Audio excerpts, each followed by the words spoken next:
She set her last coin on that counter with steady hands, and the shopkeeper laughed loud enough for every soul in Silver Creek to hear. Abigail Turner did not flinch. She did not weep. She picked that coin back up, turned toward the door, and walked straight into a wall of silence and cruelty she hadn't earned. But nobody in that store saw what was standing just outside the window. Nobody except the one man in this territory who never looked away from the truth. Me. If this story already has your heart, subscribe to this channel, follow every part to the end, and drop your city in the comments below. I want to see just how far this story travels. The summer of 1882 had not been kind to Silver Creek, Colorado. The creek itself was barely a trickle by July, and the dust that rose off the main road coated everything: the storefronts, the horses tied to the hitching posts, the faces of men and women who had stopped to expect from the sky or from each other. It was the kind of heat that made people mean. The kind that settled into bones and burned away patience and generosity until what was left was something harder and uglier than either. Abigail Turner stepped off the noon stage with a battered leather suitcase in one hand and a carefully folded letter in the other. She was 29 years old. She wore a cotton dress the color of a faded morning sky, a cream-colored apron tied over it that she hadn't had time to remove before boarding, and boots that had been resoled twice and were asking for a third time. Her hair, a deep chestnut brown, was pinned back at the base of her neck, not from vanity, but from practicality. Everything about Abigail Turner was practical. She hadn't had the luxury of being anything else. The letter in her hand was from a woman named Mrs. Clara Boone, who ran the only seamstress shop in Silver Creek and had advertised in the Denver paper for a skilled hand. Abigail had answered that advertisement 6 weeks ago. She had received a reply 2 weeks later, and she had spent the remaining 4 weeks carefully arranging her affairs in Pueblo, packing what little she owned, and traveling the long, hot miles between her old life and what she hoped would be a new one. She was not naive. She knew that new beginnings were not free. They cost something, usually the thing you could least afford to give. But she had given everything she a life in Pueblo that had given her almost nothing back, and so she figured the exchange rate couldn't get much worse. She was wrong about that. She found the seamstress shop on the west end of the main street. A hand-painted sign hung over the door. The window was dark. The door, when she tried it, was locked. A woman sweeping the boardwalk next door looked up. "Looking for Clara Boone?" she asked. "I am," Abigail said. "I have a letter from her. I was expected." The woman stopped sweeping. Her expression shifted not to sympathy, but to something else. Something that contained just enough pity to be its own kind of cruelty. "Yes," the woman said. 3 weeks ago. Fever took her fast." Abigail stood very still. "Her husband sold the shop 2 days after the burial," the woman continued. "Harlan Price. He runs the dry goods. He's converting it to storage." "I see," Abigail said. "You come a long way for nothing, sounds like." "I came a long way," Abigail agreed. "The nothing part I'll sort out." She thanked the woman and walked back toward the center of town. She was not panicking. She had learned a long time ago that panic was expensive and rarely produced anything useful. What she had was a suitcase, $17.40, a set of skills that were genuine, and the ability to hold her spine straight even when everything in her wanted to fold. She went to the general store first, not Price's Dry Goods, which she was already forming opinions about, but Callaway's Mercantile, a broader establishment on the north side of the street. She pushed open the door and stepped inside. It smelled of leather and soap and coffee, and the particular kind of closed-in warmth that general stores in summer towns always carry. There were 4 people in the store, 2 men at the counter examining bolts of rope, a woman in a yellow dress browsing a display of ribbon, and behind the counter, a broad-shouldered man with a waxed mustache and an expression of considerable self-satisfaction. That was Eldon Callaway. Abigail approached the counter. "Afternoon," she said. "My name is Abigail Turner. I arrived today from Pueblo. I had work arranged with Clara Boone, but I understand she's passed." I'm a seamstress and a skilled hand with alterations. I was hoping you might know of anyone in town who has need of that kind of work, or might point me toward lodging while I arrange my situation." Calloway looked at her. It was not a friendly look. It was the kind of look that weighs a person for what they're worth and finds the number disappointing. "You the woman who answered that advertisement out of Denver?" he asked. "I am." He leaned on the counter. "We heard about you." That was not a good beginning. "What exactly did you hear?" she asked. "Clara Boone's husband mentioned it. Said a woman from Pueblo was coming. Said you'd had some trouble back there. Word gets around." He smiled in a way that wasn't a smile. "A small town, Miss Turner. People talk." "I'm sure they do," she said evenly. "Though I'd be curious to know what kind of trouble they've been discussing, since I'm not aware of any I've caused." "There was a fire," Calloway said. The two men at the rope display had stopped examining rope. "There was a fire," Abigail confirmed, "at the boarding house where I lived. 3 years ago, no one was hurt. The cause was determined to be a faulty lamp in the kitchen. Some folks say different. Some folks," she said, "are wrong." "Nay." Calloway straightened up. He was enjoying this. She could see it in the way he settled back into his weight, comfortable, like a man who knows the room is already arranged in his favor. "Be that as it may," he said, "I don't know of any work for you here. And as for lodging, Mrs. Hatch runs the boarding house on the 2nd Street. You could try her." She thanked him, not because she felt thankful, and left. Mrs. Hatch took one look at her and folded her arms across her chest. "I heard the stage came in," she said. "You're the one from Pueblo." "I am. I don't have rooms available." Abigail looked at the sign in the window. "Rooms for rent," it said, with no qualification. "The sign suggests otherwise," she said. "It's sold," Mrs. Hatch said. "I keep meaning to take it down." "A clean tenant," Abigail said. "Quiet. I can pay 2 weeks in advance." "It's not about the money." "Then what is it about?" Mrs. Hatch met her eyes with something that was almost but not quite guilt. "I run a respectable house, Miss Turner. I have a reputation to consider." "As do I," Abigail said, "or I'm trying to. Then I suggest you try somewhere else." She tried 2 more establishments. The result was the same. Nay. By 3 o'clock in the afternoon, Abigail Turner was standing in the middle of Silver Creek's Main Street with her suitcase at her feet and $17.40 in her pocket and no particular place to go. The heat pressed down on her shoulders like something physical. Dust from a passing wagon settled on her dress. Around her, the town went about its business, and she was already invisible, already the kind of problem that a place decides to simply not acknowledge. She did not sit down on her suitcase and weep. She had already decided she wasn't going to do that. What she did was walk back to Calloway's Mercantile. She needed supplies at a minimum, a few practical items. She had money enough for food and basic necessities, and she would figure out the lodging situation after she had eaten something. Because she had not eaten since early morning, and she was beginning to notice it in the way that a person notices a slow leak, not with alarm, but with a growing certainty that something needs to be addressed. She pushed open the door. There were more people now. 5, 6, perhaps 7. Silver Creek was a small town, and the general store in the late afternoon was something of a gathering place. Which meant that when Abigail Turner walked in with her suitcase and her spine straight and her expression containing nothing she was not prepared to defend, she walked into an audience. The counter. She placed a few items down: a small tin of crackers, a piece of cheese wrapped in cloth, a box of matches. She set her coin on the counter. Eldon Calloway looked at it. Then he looked at her. Then he laughed. It was a short laugh, but it was a loud one, and it was shaped exactly the way that laughs are shaped when they are meant to carry, when they are meant to land.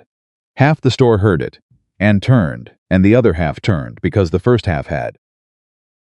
What exactly, he said, were you planning to buy with that? She had put down a $50.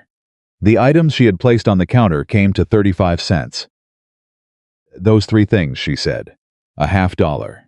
He held it up, and there was something theatrical about the gesture, something performed for the room. It I had a woman come in last week, trying to pay with a button. At least a button's interesting. Someone in the store laughed. It was not a kind laugh. It's legal currency, she said. It's barely enough for crackers. He set the coin down and pushed two of the items back toward her. You can have the crackers. The rest you'll have to do without. Wait, sure. She looked at him steadily. The total is 35 cents. The coin covers it. My prices went up this morning. Eli was so bare she almost admired it. When exactly this morning, she said. Early, he said. You can check the board if you like. It's my store, Miss Turner. I set the prices. There were perhaps 8 people watching now. A few of them were smiling. Not from cruelty, exactly, or not only from cruelty, but from the particular comfort of watching someone else be the object of a small humiliation, because it meant it wasn't them. I'll pay the original price, Aiden, she said, or you can keep all of it, and I'll take my business elsewhere. Isn't anywhere else, he said. Not in this town. Not for you. A man in the back said, maybe the mountain will take her. It takes everything else. That drew a genuine laugh.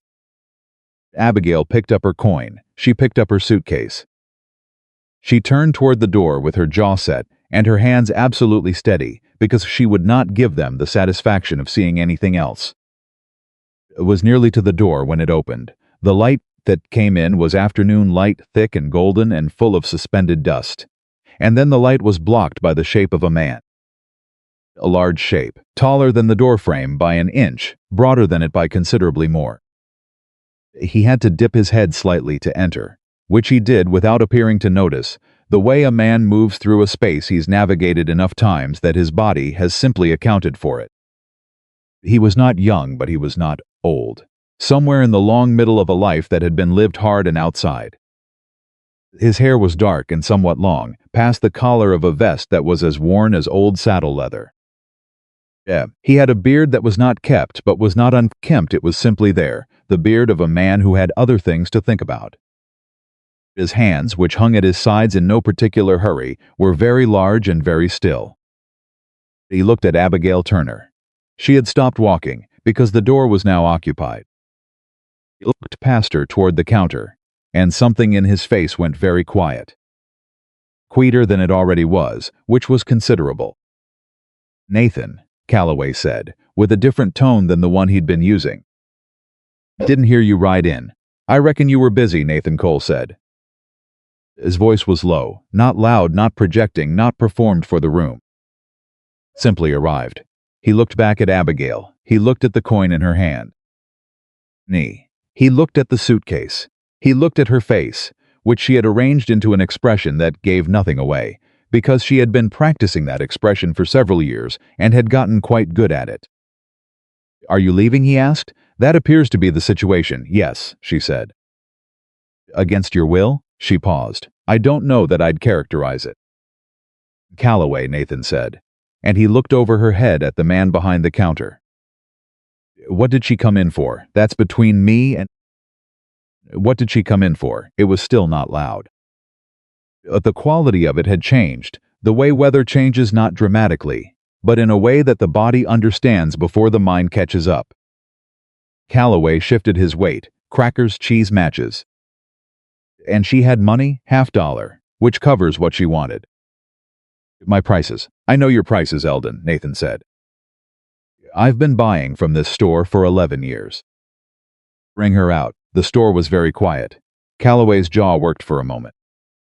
Then he reached under the counter, retrieved the cheese and the matches, and placed them back on the counter beside crackers section. 35 cents, he said to Abigail. There was no inflection in it whatsoever. Abigail set the coin on the counter. She gathered her items. She turned back toward the door, where Nathan Cole was still standing.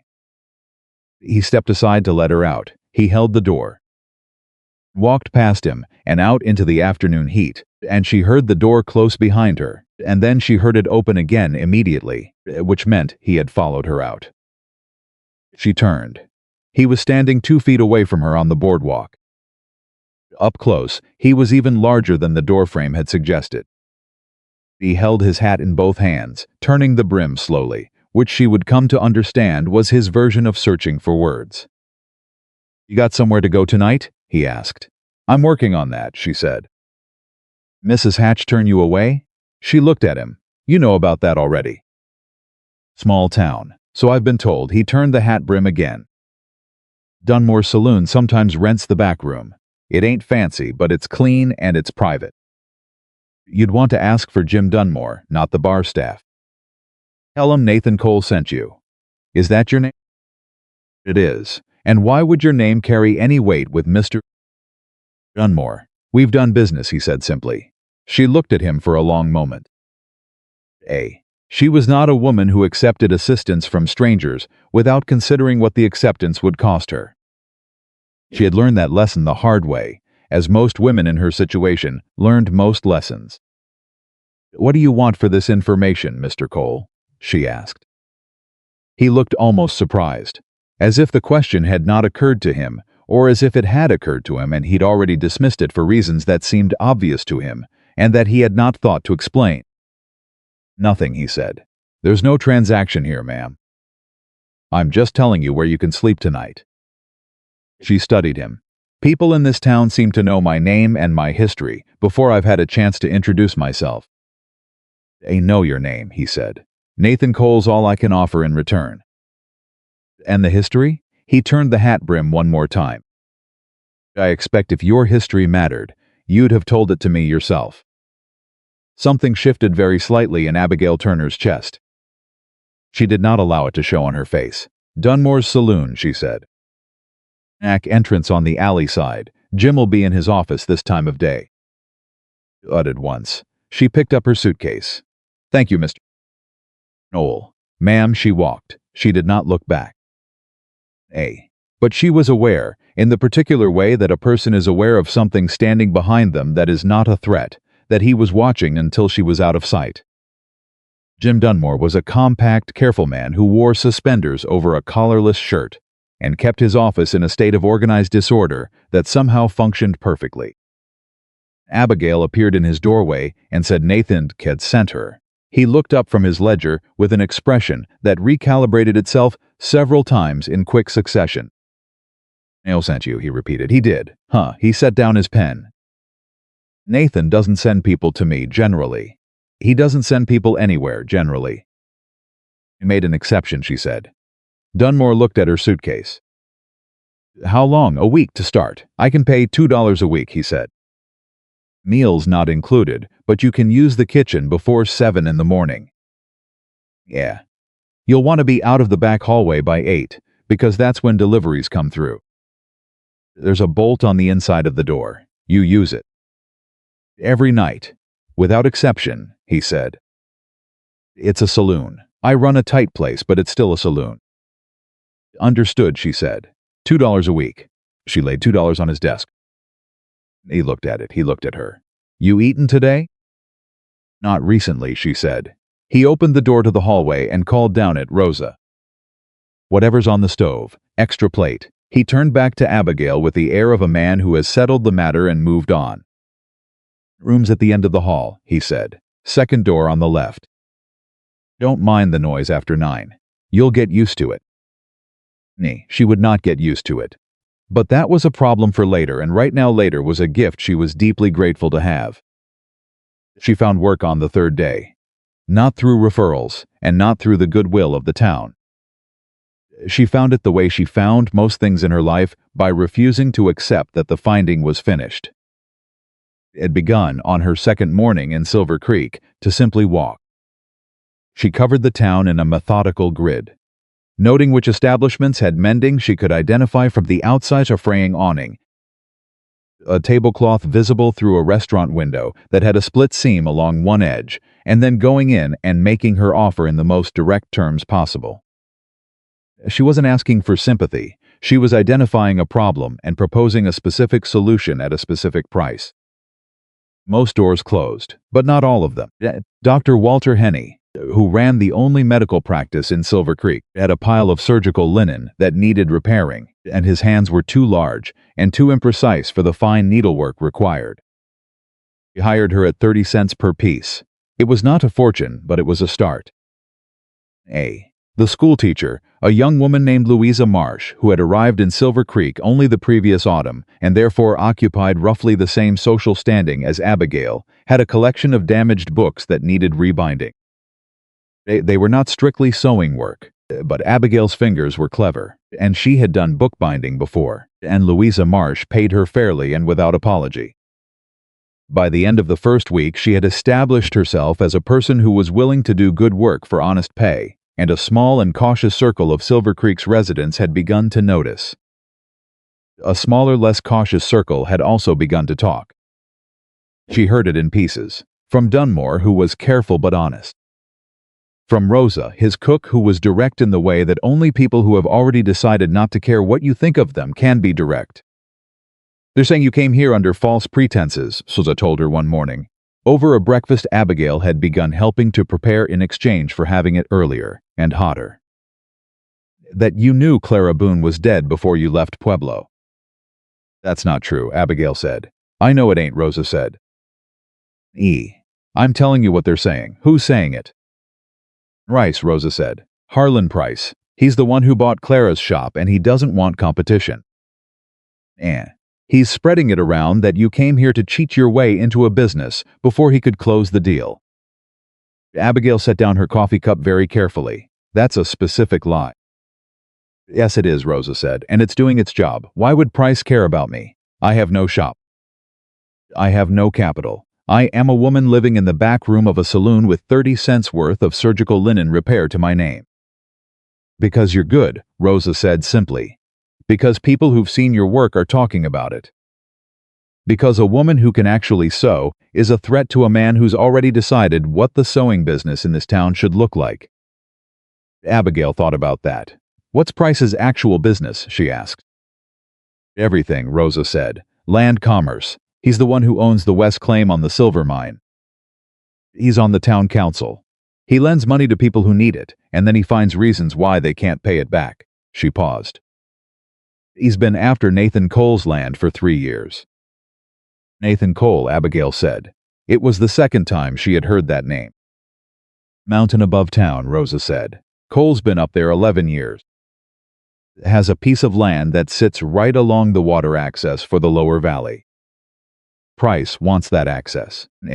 He's been trying to buy it, scare it, and argue it, and law it away from Cole for 3 years, and Cole won't budge." "Mr. Cole helped me," Abigail said, "the first day." Rosa looked at her. "Yes, I heard that. What kind of man is he?" Rosa was quiet for a moment. She was not a woman who spoke carelessly, and Abigail had begun to understand that the pauses were where Rosa was choosing accuracy over convenience. "He's a man who keeps to himself," Rosa finally said.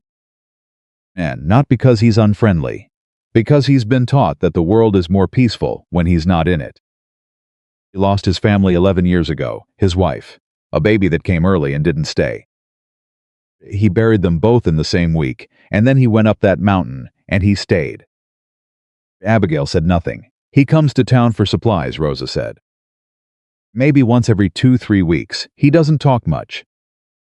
He pays fair. He's never caused trouble in the 11 years he's been here." She paused again. "The town is afraid of him because he's big and he's quiet and he lives alone on a mountain, and people are afraid of what they can't file into a category they already know. That's the whole of it." Abigail was quiet for a moment. "He told me the fire in Pueblo wasn't something he needed to know about." "I'm not surprised," Rosa said. "He wouldn't ask. He'd figure if it mattered, you'd say so." "That's exactly what he said." Rosa looked at her. Nay. Her expression was not quite readable, but it contained something, a kind of measuring attention. "He's never done anything like that before. Not that I've seen." "Like what?" "Stepped in for a stranger, told Calloway to ring her out." Abigail looked at her coffee. "He was simply being decent." Rosa said. "He was." The way she said it implied that being simply decent in Silver Creek, Colorado, in the summer of 1882, was a rarer and more remarkable act than Abigail Turner had given it credit for. On the 10th day, she saw Nathan Cole again. She was sitting outside Dr. Henny's office, in the narrow strip of shade along the east side of the building, taking advantage of the mid-morning cool before the day became serious about its heat. She was mending a complicated tier in a heavy canvas apron, the kind worn by the miners who worked the silver claim, and she was working quickly and precisely, which was how she worked everything. Heard the horse before she saw him. It was a dark gray horse, large and well kept, with the kind of easy movement that spoke to years of consistent care. Nathan Cole rode it with the particular unhurried quality of a man who has nowhere to be except exactly where he is. He was wearing the same worn leather vest. His hat, which he had held in his hands when speaking to her before, was on his head now, pulled low against the sun. He saw her, he slowed the horse, he touched the brim of his hat. It was a small gesture, not a tip, exactly not the theatrical gesture she had seen other men make at women they wanted to impress. It was something quieter than that, an acknowledgement, a recognition. She nodded back, he rode on. She watched him until he turned the corner of the main street. She was not a woman who made much of small moments. But she found herself noticing this one, the way it sat, unhurried, in the middle of an otherwise difficult morning. The way it asked nothing of her. The way it cost him nothing to offer. She went back to the canvas apron and the complicated tier, and she finished it in another 12 minutes, and it was as good a piece of mending as she had done in a long time. The trouble with Price declared itself on the 14th day. He had been expecting something. Rosa had warned her, and Abigail had learned to trust Rosa's read on the town. But she had not expected it to come in the form of a man in a suit. Harlan Price was not what she had pictured. She had pictured someone large and overtly menacing. What she got was a man of medium height with excellent posture, and a suit that had been made somewhere considerably more sophisticated than Silver Creek. He had the kind of face that had been handsome for a long time, and was beginning to understand it wouldn't be forever, and hadn't made peace with that yet. His hair was combed with precision. His shoes were clean despite the dust of the main street. He came to Jim Dunmore's back entrance at 11 in the morning, and Rosa found Abigail in the kitchen and told her, and Abigail dried her hands and went out. Price looked her over in the manner of a man assessing an investment and calculating depreciation. "Miss Turner," he said, "I thought it was time we had a conversation." "You could have come during business hours," she said. "This is my business hours," he said pleasantly. "I keep my own schedule." "What can I do for you, Mr. Price?" "I think the question," he said, "is what you can do for yourself." He clasped his hands in front of him. It was a practiced gesture. She had seen it before the person who frames the threat as concern. "You're in a difficult position. No permanent lodging. Work that's informal and likely to dry up. A reputation in this town that, whatever its origins, is not working in your favor." "I appreciate the summary," she said. "I can change all of that," he said. "I have a position available. Administrative, keeping records, managing correspondence. It pays well. It would give you a stable income and a reason for the town to see you differently." She looked at him. "And what would I be doing exactly to earn that?" "I described," he said. "For whom?" "For my operations." "Me." "Which include," Eden, she said, "lending money at rates that make repayment difficult, and pursuing land that belongs to people who won't sell it." The pleasantness didn't leave his face exactly. It rearranged itself. "You've been talking to the wrong people," he said. "Nan." "I've been listening to the people who talk to me," she said. Which is what a person does when she's trying to understand her situation. "Your situation," he said, "is that you have no allies in this town. No connections, no history. The people who might have been inclined to help you have been persuaded otherwise." He paused. "I can change that also. By employing you." She looked at him steadily. She took her time with it, because she wanted to be certain of what she was about to say, and she wanted to be equally certain that he understood she had taken her time with it. "No," she said, his expression cooled by several degrees. "That's a short answer for a large decision. It covers the ground," she said. "You're making an error," he said. "A significant one. Town follows my lead, Miss Turner. It has for 15 years. You want to continue living in a saloon back room, doing piecework for a doctor who barely has enough patience to keep himself occupied, and being laughed at in Calloway's store. I've been laughed at before, she said. I'm still here. He was quiet for a moment. The pleasantness was entirely gone now. I'll give you a week to reconsider, he said. I won't need it, she said. Left. Rosa appeared in the doorway behind her. That was either very brave, she said, or very... Abigail said. Right, Rosa said. They went back inside. She told herself it didn't matter. She had faced worse than Harlan Price and survived it, and she was not without resources. Nay, she was good at her work, and she was not afraid of difficulty, and she had enough money to sustain herself for several more weeks if she was careful. But she was also honest enough with herself, in the quiet of the back room with the bolt thrown and the of the saloon filtering in through the wall, to acknowledge that she was in a more exposed position than she liked. She thought about what Rosa had said, about Nathan Cole's land along the water access, about Price's 3-year campaign to take it, about the way Nathan Cole had walked into Calloway's store and said ring her out without raising his voice and without needing to. She thought about the touch of the hat brim on the dusty street. Nay, she thought about a man who had been on a mountain for 11 years because the world had taken everything from him and he had decided it was more peaceful that way. She did not make anything of these thoughts. She was a practical woman, and practical women do not make things of isolated thoughts. But she held them, for a moment, in the quiet of the room, before sleep found her and took her somewhere the noise of the saloon couldn't reach. Outside Silver Creek, above the valley, the mountain sat in the dark, the way it always sat, patient, enormous, indifferent to the smallness of the dramas below it. In the cabin at its shoulder, a lamp was still lit. And Nathan Cole was sitting at his table, turning his hat brim slowly in his hands, looking at nothing in particular, in the way that a man looks when something has gotten into his thoughts and refuses to be walked out. Nathan Cole did not sleep well that night. He sat at the table until the lamp burned low, and then he trimmed the wick and sat in the near dark for another hour, listening to the mountain settle around him, the way it did in summer the dry creak of timber, the distant movement of something large in the tree line, the wind coming off the ridge in long slow pulls that meant tomorrow would be hotter than today. He knew the sounds of this place the way he knew his own breathing. He had mapped them, in 11 years of solitary nights, until they were less a landscape and more a language he had learned to read without thinking. But tonight the sounds weren't doing their usual work of emptying his mind. He kept coming back to the woman in the doorway of Calloway's store. The way she had set that coin down, the way she had picked it back up. The way she had turned toward the door with her spine straight and her face composed into something that looked like calm, but was in fact something harder and more deliberate, something that had been built, not born.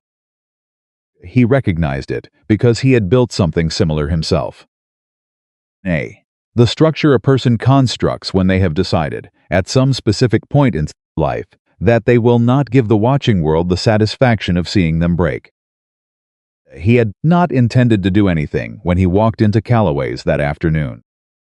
He had come in for flour and a new coil of rope and had expected to be in and out in 7 minutes. He had not walk into the middle of what Eldon Calloway called hospitality, and any honest man would call something else entirely. He had not calculated the decision to intervene. It had not been a decision at all, in the way that most of what he did was not so much decided as simply done, the body ahead of the mind, the action already in motion before thought had a chance to second-guess it. What surprised him, sitting in the near dark with the lamp burning low, was not what he had done. It was what he had said afterward. The question he had asked her on the boardwalk. The words that had come out of him, before he had properly organized them. You got somewhere to go tonight? He couldn't remember the last time he had asked a stranger a question that personal. He couldn't remember the last time he had cared about the answer. He went to bed eventually, but sleep took its time arriving, And when it did, it was shallow and restless, and when morning came, he was already at the corral before the sun had cleared the ridge, working the fence line with his hands, because his hands always knew what to do even when the rest of him didn't. He thought about her name, Abigail Turner. He thought about the way she had asked him what he wanted for the information directly, without apology, as if she was accustomed to everything having a price and was simply doing the accounting ahead of time. He thought about the look on her face when he had told her there was no transaction. Like she didn't quite believe him, but was willing to provisionally accept it until she had evidence otherwise. He drove a fence post into the summer ground with 3 clean strikes and moved to the next one. He told himself it was none of his business. He told himself that 11 times over the course of the morning, which was about 9 more times than something that was genuinely none of his business required. On the 16th day, the trouble came for Abigail in a different shape. She was walking back from Dr. Henny's office with a bundle of finished surgical linen tucked under her arm and the payment for it in her pocket, which gave her a feeling of solidity. She had come to recognize and value the particular weight of money earned by specific work done well. It was a modest amount. It was hers. She was halfway down the main street when 2 men fell into step beside her. Not threatening, exactly not openly. They didn't touch her. Men. They didn't raise their voices. But they positioned themselves in a way that compressed her space, that moved her slightly off the center of the boardwalk and toward the edge of it, which was a technique she recognized and which made her blood go very quiet, in the particular way it went quiet when she was deciding how to handle something. "Miss Turner," said the one on her left. He was lean and sharp-featured, with a vest that was too new for the rest of him. "Mr. Price asked me to check in on you, see if you'd given any more thought to his offer." "I have," she said, not slowing. "The answer is still no." "That's unfortunate," he said. They kept pace with her easily. "He was hoping you'd come around. He's a patient man, Mr. Price, but his patience has a shape to it. It's not indefinite." "Most things aren't," she said. "You've been doing a bit of work around town," the other man said. He was broader, quieter, with the particular stillness of a man who spoke infrequently because he was accustomed to not being the one who needed to. "Piecework here and there. Smart of you. Practical." "Thank you," she said flatly. "The thing about piecework," the lean one said, "is that it depends on the goodwill of whoever's hiring. And goodwill in a town like Silver Creek is, well, it moves around. Follows the current, you might say. And Mr. Price sets a lot of the current." She stopped walking. They stopped with her. She turned and faced the lean one, because he was the talker, and the talker was always the point. "Are you threatening me?" she said, "or are you simply very bad at weather metaphors?" And flickered in his face. Not quite anger, more like recalculation. "We're offering friendly advice," he said. "I have a full calendar of friendly advice at the moment," she said. I'll let you know when there's room. Good afternoon." She walked away from them, and she did not look back, and her hands were perfectly steady, and her heart was hitting the inside of her chest like it was trying to exit the conversation faster than she was. She made it to the end of the block. She turned the corner. She leaned against the back wall of the dry goods building in the narrow alley shade and stood there for 30 seconds, breathing carefully, the bundle of surgical linen pressed to her chest like it was a shield. 30 seconds was all she allowed herself. Then she straightened up, shifted the bundle, and walked on. She did not go back to Dunmore's. She went, instead, to the schoolhouse at the edge of town, where Louisa Marsh was sitting on the front step eating a biscuit, in the aggressiveness of someone who had had a difficult morning and was making the biscuit answer for it. Louisa looked up. She took in Abigail's face, which Abigail was doing her best to keep neutral. "Aiton," she said. Abigail sat down beside her. "How did you know?" "Because you look like someone who has just been politely threatened and is annoyed about it," Louisa said. "He sent someone to see me last spring. About the school curriculum, apparently." "Which was not about the school curriculum. What did you do?" "I told him the curriculum was determined by the school board, which I was not on, and that if he had concerns he should attend the next meeting." Louisa took a deliberate bite of biscuit. He didn't come to the meeting. He doesn't like situations where he can't control the room. What happened after? Two families pulled their children out for a month, Louisa said. Then they put them back. He couldn't sustain the pressure on something that abstract. He needs leverage, and the school didn't give him any. She looked at Abigail sideways. You're different. You need income. That's real leverage. I'm aware, Abigail said. You could consider his offer, Louisa said without inflection. I could also leave, Abigail said. You could, Louisa agreed. Are you going to? Abigail looked at the street.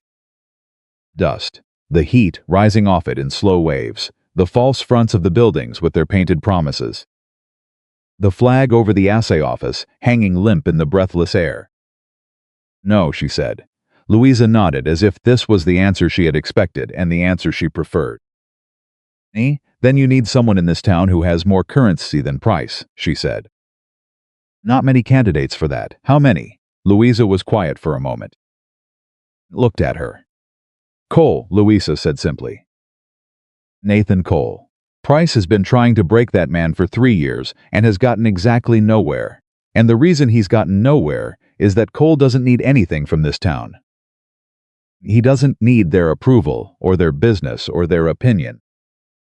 He has his land and his water and 11 years of knowing how to be alone, and there is genuinely nothing Price can take from him. She paused. He's the only person in Silver Creek that Harlan Price actually respects. Which means he's afraid of him. I barely know the man, Abigail said. I know, Louisa said. But he did something for you that he's never done for anyone in this town. And I don't think that was an accident. Abigail said nothing. I'm not telling you what to do, Louisa said. I'm telling you what I observe. What you do with it is your own business. She finished the biscuit. Do you want half of this? I already ate the other half, but there's another one inside. Yes, Abigail said. Actually, yes. She did not go looking for Nathan Cole. She was not built for that kind of approach, and she respected herself too much to manufacture a reason to seek out a man who had been decent to her once and turn it into something she could use. That was Price's logic, and she refused to borrow it. But Silver Creek was a small town, and the summer had a rhythm to it, and on the 18th day Nathan Cole rode in for supplies and the small town arranged the rest. She was outside the telegraph office when he came up the main street. She had just sent a wire to a contact in Denver, a woman she had worked with briefly 2 years ago who had her own shop and sometimes took on work when orders exceeded her capacity. It was a long shot, but Abigail had learned that long shots were only embarrassing if you were ashamed of needing to take them, and she wasn't. She saw him before he saw her. He was riding the gray horse, moving with that unhurried quality, and he had pushed the brim of his hat up slightly, which meant he was looking for something, or someone specific, though she couldn't have explained how she knew that from a hat brim. He spotted her. He slowed the horse. He swung down from the saddle in one clean motion and wrapped the reins loosely around the hitching post and walked over to her, hat in hand. Miss Turner, he said, Mr. Cole. You're still here, he said. It was not a challenge. It was an observation with something underneath it, something that might in another man have been relief. I'm still here, she confirmed. He turned the hat brim. She had noticed by now that he did this when he was organizing words. That the rotation of the brim was his version of a pause. I heard Price's men spoke to you, he said. She looked at him. It still gets around. It does. He met her eyes directly, with a steadiness that she had decided, in the past 18 days, it was one of the most restful things about him. He didn't look at her sideways, or over her shoulder, or at a point slightly to the left of her face. You holding all right? I am, she said. He's going to come at it differently next time, Nathan said. He does that. Price doesn't repeat a method that didn't work. I assumed as much. Nathan was quiet for a moment. The hat turned in his hands. I've got a fence line that's down on the north pasture. I've been putting it off because I've had the water diversion to deal with, and the roof on the supply shed. It needs doing before autumn or I'll lose the whole north section. He paused. I can't pay much. But I've got a cabin that has a second room, and I'm a better cook than I look, and you'd be safer on the mountain than you are on the main street of Silver Creek right now." The world arranged itself into a particular kind of silence around that offer. She looked at him very carefully. "You're proposing that I come and live on your mountain?" "In the second room," he said, "with a door that locks." "I'd be in the main room. There's 30 feet of hallway between." "And in exchange?" "Whatever work you find to do," he said.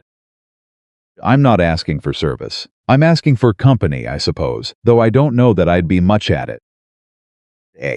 And I'm telling you that Price won't follow you up the mountain, because he knows better than to come onto my land."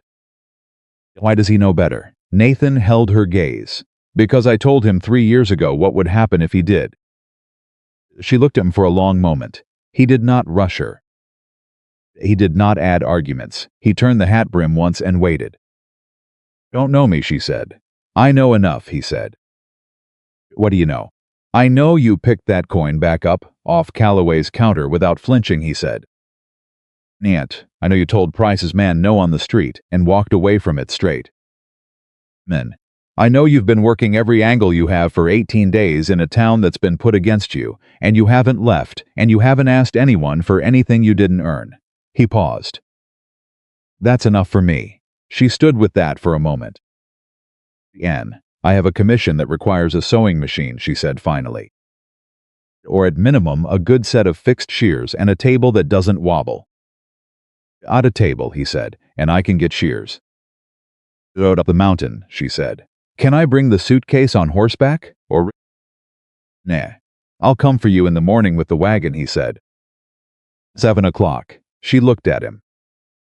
This large, quiet, careful man who had stepped into a doorway 11 days ago and changed the course of something without apparently meaning to, or at least without appearing to mean to, which in her experience amounted to the same thing. 7 o'clock, she said. He touched the brim of his hat.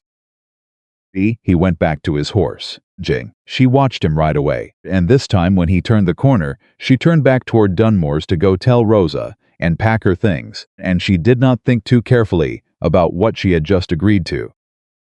Because thinking too carefully about it might cause her to undo it, and she had learned by now to trust the decisions she made when her practical mind and some quieter, deeper instinct arrived at the same answer simultaneously. She had opinions. "A mountain," Rosa said. "His property is on a mountain, yes. Alone. There are 2 rooms," Abigail said. The hallway. Rosa crossed her arms. She was looking at Abigail with an expression that contained several layers of concern, affection, and the particular pragmatism of a woman who had seen enough to know that most risks were real, and a few of them were worth taking. "He's a good man," Rosa said finally. "I know," Abigail said. "Town is going to talk." "The town talks regardless of what I do," Abigail said. "They've been talking since I stepped off the stage. At least this way there's a door that locks and the table doesn't wobble." Rosa uncrossed her arms. "Take the extra blanket from the shelf in your room," she said. "It gets cold up there, even in August. The nights drop fast." "Thank you, Rosa. And if he does one thing that makes you uncomfortable," Rosa said, "straight back down, and I will personally go up that mountain and make him regret his choices." Abigail smiled for what felt like the first time in several days. "I believe you." "Good," Rosa said, "because I mean it." He was there at 7, not at 7, approximately, or 7 when he got around to it, but 7 exactly. She had been watching the clock behind Dunmore's bar, which Rosa had confirmed was accurate. And at 7 o'clock she heard the wagon on the side street and went to the back door with her suitcase and her bundle of work and the extra blanket from the shelf, and he was there.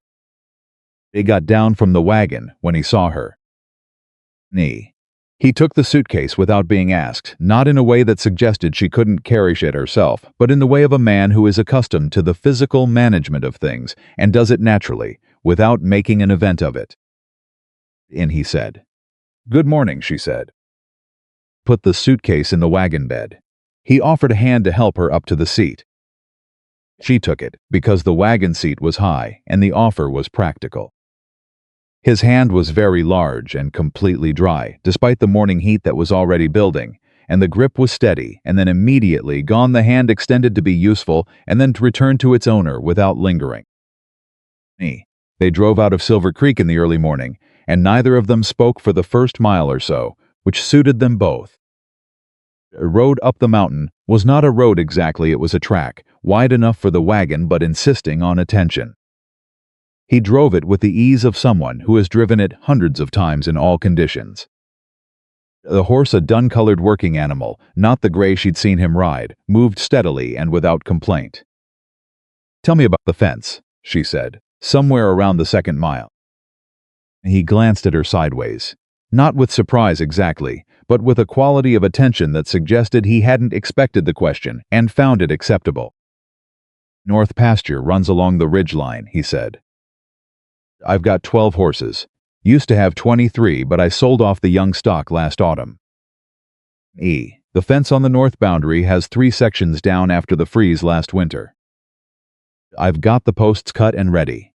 It's the stringing and the anchoring that takes 2 pairs of hands." "I can do physical work," she said. "I expect you can," he said. "I'm not purely decorative," she said. "If I'm going to be on your land, I'll pull my weight." He was quiet for a moment. "I didn't think otherwise." Some people would have. Some people don't think clearly," he said. The mountain opened around them as they climbed.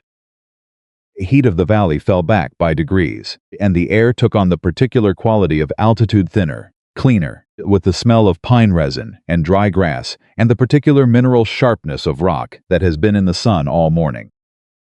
She saw the cabin when they came around the upper bend of the track. It was larger than she had pictured. Built from the mountain's own timber, dark with age and weather, it sat solidly against the slope as if it had grown there rather than been constructed. A broad covered porch wrapped around 2 sides. The barn and corral were set back and to the left. There was a kitchen garden along the south wall. She could see it from the wagon, orderly rows of something green that was doing well despite the dry summer, which meant he was irrigating it.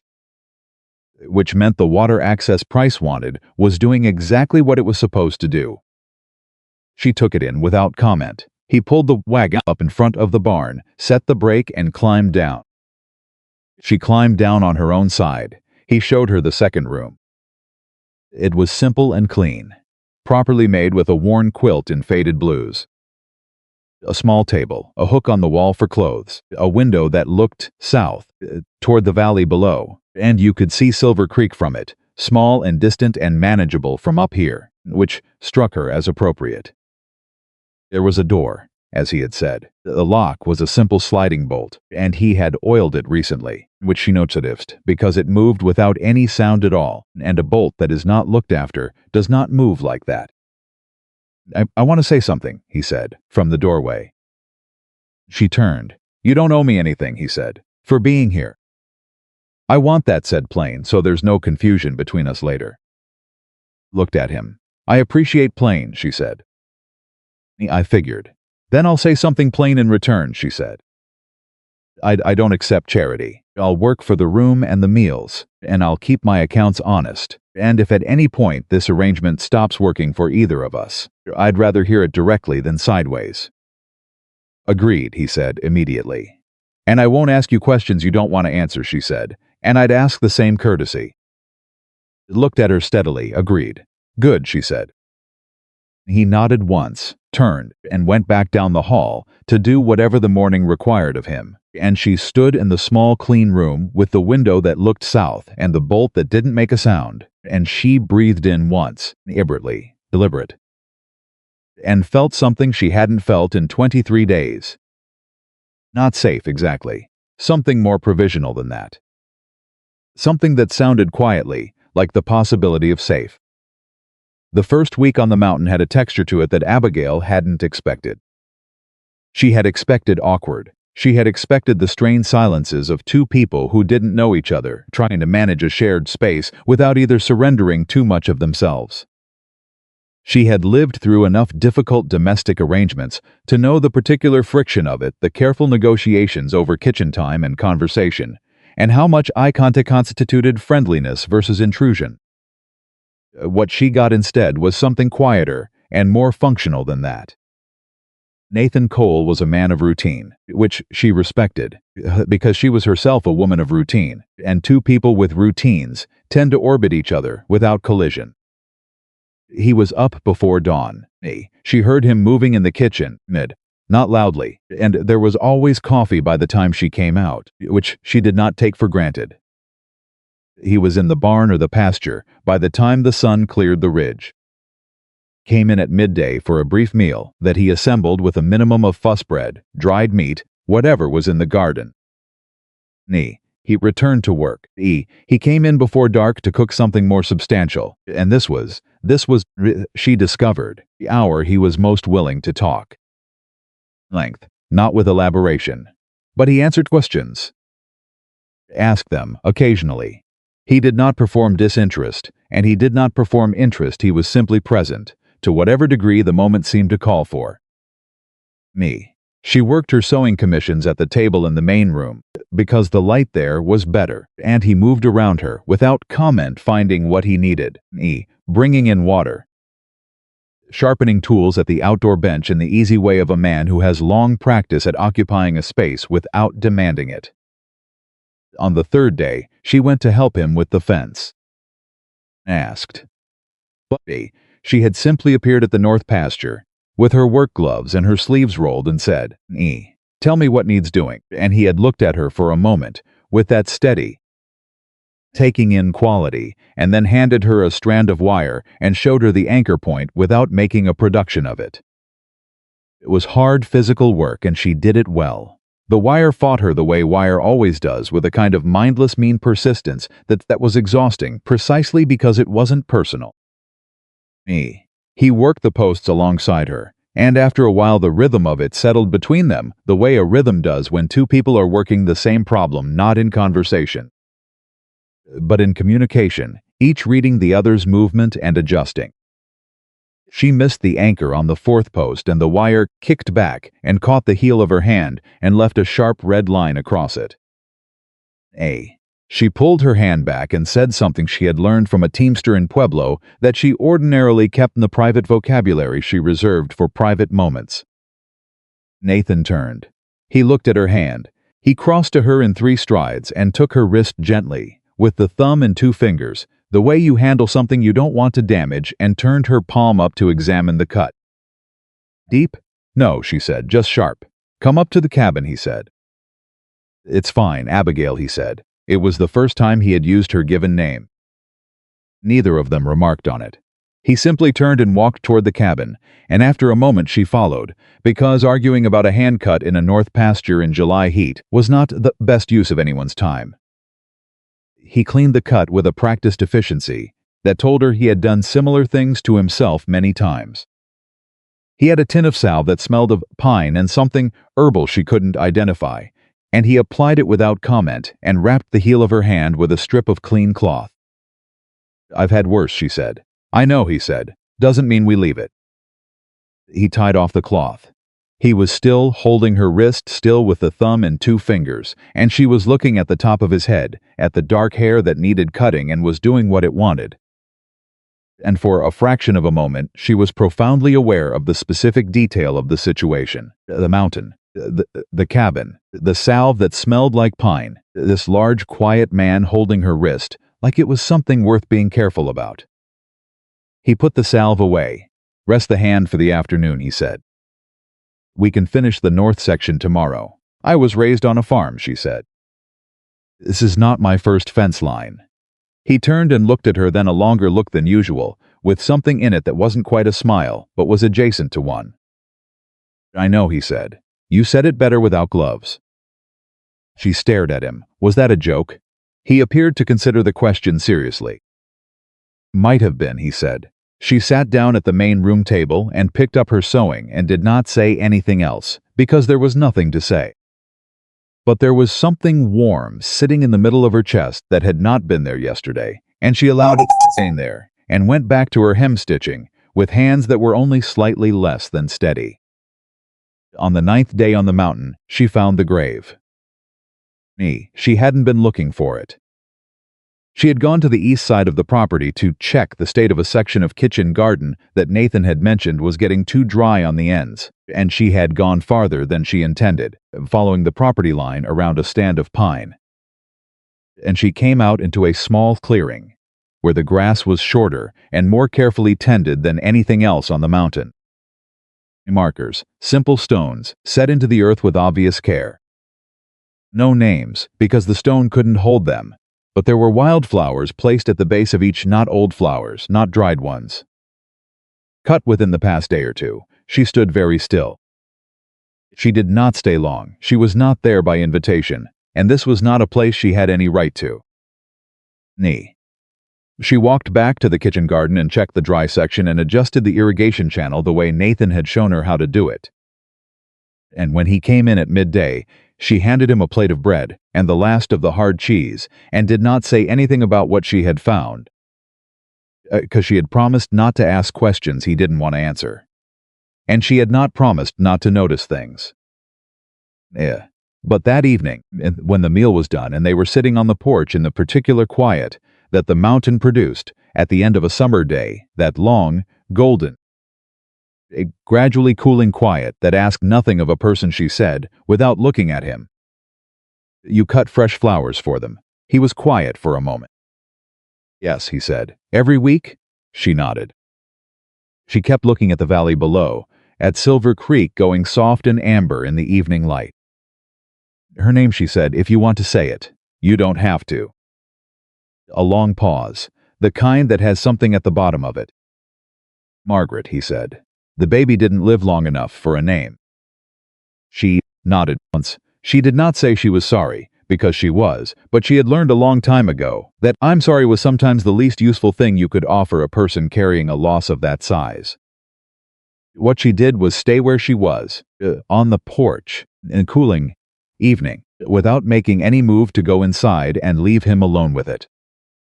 After a while he spoke again. She was from Virginia, he said.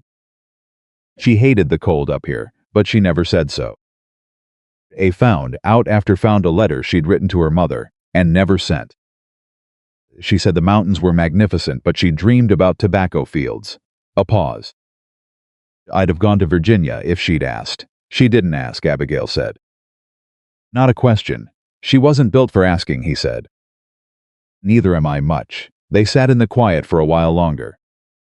The valley went dark by degrees below them, and the first stars came out, and somewhere down in the pines Nightbird said its piece and was quiet again.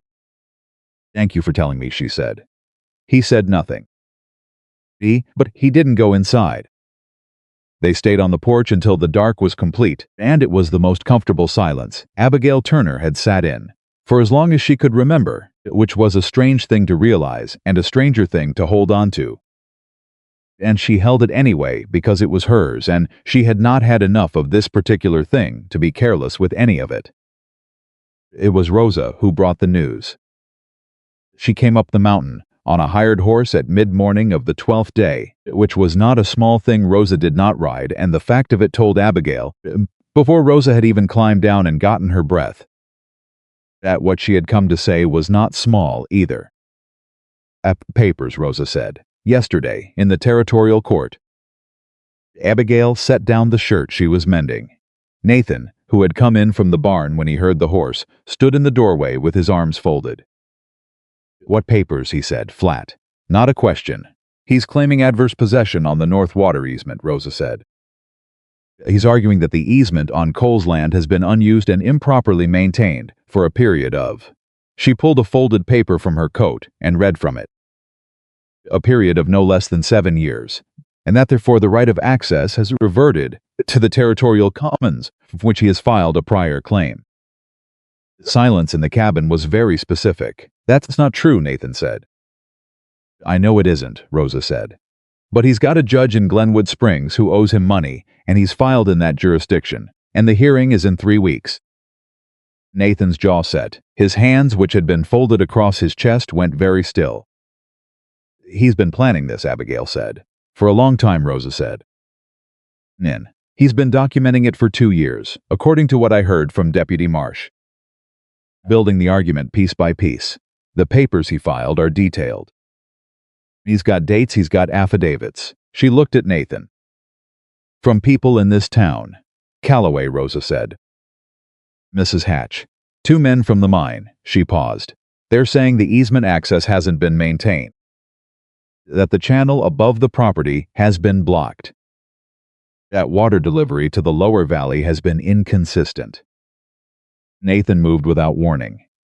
He walked out the front door and stood on the porch, and through the window Abigail could see his back, the set of his shoulders, the controlled stillness of a man holding something very large very carefully. She looked at Rosa. Rosa looked at her. There's something else, Rosa said, quieter now. Abigail waited. One of the affidavits, Rosa said, is from a woman who claims to have seen the easement channel blocked by deliberate obstruction. She met Abigail's eyes. A woman who arrived in Silver Creek 19 days ago and has been living on Cole's property for the past 12. Air in the cabin went cold, despite the summer heat pressing at the windows. They're using me, Abigail said. Price put it in the filing, Rosa said. He's claiming you came here as part of a scheme to establish habitation on the disputed land. That your presence here is evidence of Cole's intent to claim more than his right. Abigail stood up. She walked to the door. She stood beside Nathan on the porch and looked down at the valley and at Silver Creek, which looked so small and manageable from up here, and was in fact neither of those. Nathan, she said. He turned his head. I'm going to fix this, she said. He looked at her for a moment. Something moved his face that she hadn't seen before, not the stillness, not the steadiness. Something underneath those things. Something raw and unguarded and briefly visible before he put it back where it belonged. This isn't your fight, he said. Price made it mine when he put my name on those papers, she said. And I don't leave fights that have my name on them. He held her gaze. The hat was not in his hands were at his sides. What are you going to do, he said. She thought of a contact in Denver. A woman who had her own shop and connections beyond what Silver Creek could imagine. She thought of Dr. Henney, who kept meticulous records. She thought of Louisa Marsh, who understood documentation. She thought of the irrigation channel she had helped clear and re-anchor 4 days ago, and the work order Nathan had written in his careful, minimal hand that was dated and specific. I'm going to build a case, she said. The kind that doesn't bend. He was quiet for a moment. Then he said, I've got records. 11 years of them. Every repair, every maintenance, every delivery record. I want all of it, she said. The mountain was very still around them. Somewhere below in the valley, Harlan Price was sitting in an office he owned, in a building he owned, in a town he largely controlled, certain that he had finally found the right angle and the right moment. He had not yet made the mistake of understanding what Abigail Turner did when someone put her name on something she hadn't consented to. Wood. The records were kept in a wooden box under Nathan's bed. Not because he was hiding them. Because the space under the bed was dry and cool and out of the way, and Nathan Cole did not think of his 11 years of meticulous documentation as something valuable. He thought of it as simply what a careful man did, wrote down what he did, and when he did it, in case he ever needed to account for it to himself. That he might need to account for it to a territorial court was not something he had planned for, which was exactly what Price had been counting on. Abigail pulled the box out at noon on the day Rosa brought the news, and she sat at the main room table and went through it, while Nathan stood in the barn doing what he always did when something was wrong, working with his hands, until the rest of him caught up. She could hear him from the table, the sound of him moving, the occasional strike of a mallet. She let him work and she let herself think. The records were extraordinary. Not elegant, Nathan's handwriting was functional and spare, each entry brief and dated, the language of a man describing what was done rather than what was felt. But they were complete. 11 years of maintenance logs for the water easement. Every cleared channel, every repaired anchor, every measurement of flow volume in the dry months. Every delivery to the lower valley properties that depended on the easement. Every date and every quantity and every name. She turned pages and built a picture in her mind, and the picture was damning not for Nathan, but for Price's argument. Anne. The easement had not been unmaintained. It had been maintained with the kind of consistency that most people brought to breathing. It was so well documented that the only way to argue against it was to argue that the documentation itself was false, which required proving that Nathan Cole had fabricated 11 years of handwritten records in his own private box that no one had known about until today. The problem was the judge in Glenwood Springs. Rosa had said he owed Price money, which meant he owed Price a favor, which meant that in a hearing before that judge, the quality of Nathan's documentation might matter less than the fact of the debt. Abigail knew how these things worked. She had seen them work in Pueblo, in a different shape, but the same essential mechanism. The man with the money controlled the outcome, and the truth was what he said it was, until someone made the truth too expensive to contradict. She needed to make the truth too expensive to contradict. She turned the last page of the records and sat for a moment with her hands flat on the table and thought about what she had and what she needed and the distance between the two. Then she stood up and went to the barn. Nathan was replacing a leather collar on one of the harnesses. His hands were occupied and his eyes were on the work, but he registered her presence immediately. She had noticed that about him, that he always knew where she was in his space without appearing to track her. "I need paper," she said, "and ink." He jerked his head toward the cabin. "Desk in the corner, left drawer." "I'm going to write 4 letters," she said. "Night. I need them to go out on the morning stage." "Up from the harness. Who to?" "My contact in Denver. A woman named Clara Voss. She has connections to the Territorial Land Office that I believe may be relevant." She paused. "Editor of the Rocky Mountain News. I worked for a man in Pueblo who supplied paper to that office, and I have a name I can use. If this filing is documented publicly, it becomes harder to decide in bad faith without consequences." Another pause. "A lawyer named William Dern, who practices in Denver, and who, to my knowledge, has taken cases against fraudulent land claims before." Nathan was watching her. He had put the harness down. "And the 4th letter," he said. "Deputy Marshal's office," she said. "Territorial jurisdiction. If Price's affidavits contain false statements, and I believe at least 2 of them do, based on what I know about the dates involved, that's not a civil matter. That's perjury." Nathan was very still. "You know all these people," he said. "I know of them," she said. "Or I know someone who knows them." "It's not the same thing, and I won't pretend it is. But I have to use what I have." He picked up the harness again. He worked the collar through the fitting. His hands were steady. "Abigail, why are you doing this?" "Nair." She looked at him. He kept his eyes on the harness, and not from avoidance. She understood now, but because he was a man who thought better when his hands were busy, and who was asking a real question and wanted a real answer, and was giving her space to form one. "Because it's right," she said, "and because Price put my name on his documents." "And because," she stopped. He looked up then. "Because someone should have done this for you 3 years ago," she said, "and didn't. And I'm here now, so I'm doing it." The barn was quiet around them, and Nathan Cole held her gaze with the kind of directness she had come to understand was not simple or uncomplicated. It was his version of being completely visible to another person, which was not something he offered easily or often. "Thank you," he said. It was 2 words, and he meant all of them.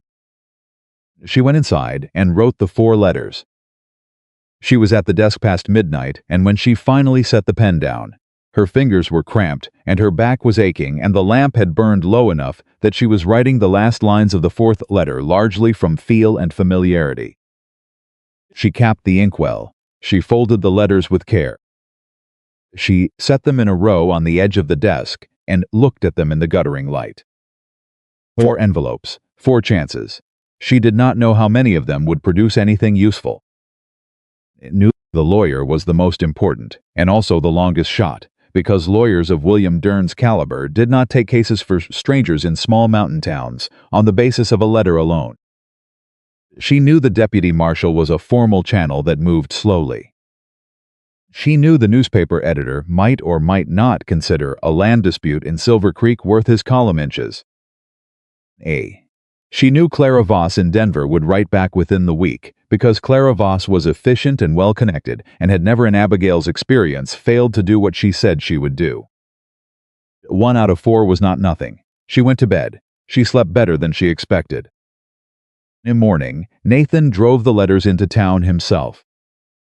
He did not ask her to go. He came to the kitchen where she was making coffee, picked up the 4 envelopes from the table where she'd left them, and said, "I'll take these to the post office and be back by noon," and went out. She heard the wagon moving down the mountain track.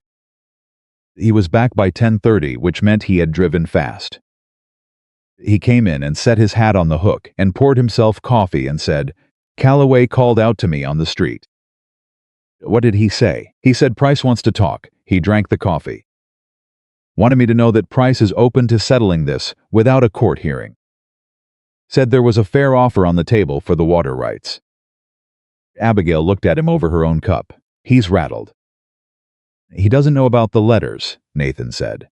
He knows about Rosa coming up the mountain, she said. He knows we know about the filing. He expected you to panic or to lawyer up locally, which means using someone he already has influence over. He didn't expect letters going to Denver.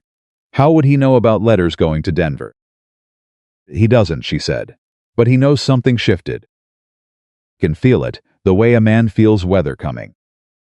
He's offering the settlement now, because now is when the offer is strongest, before we've had time to organize a real response.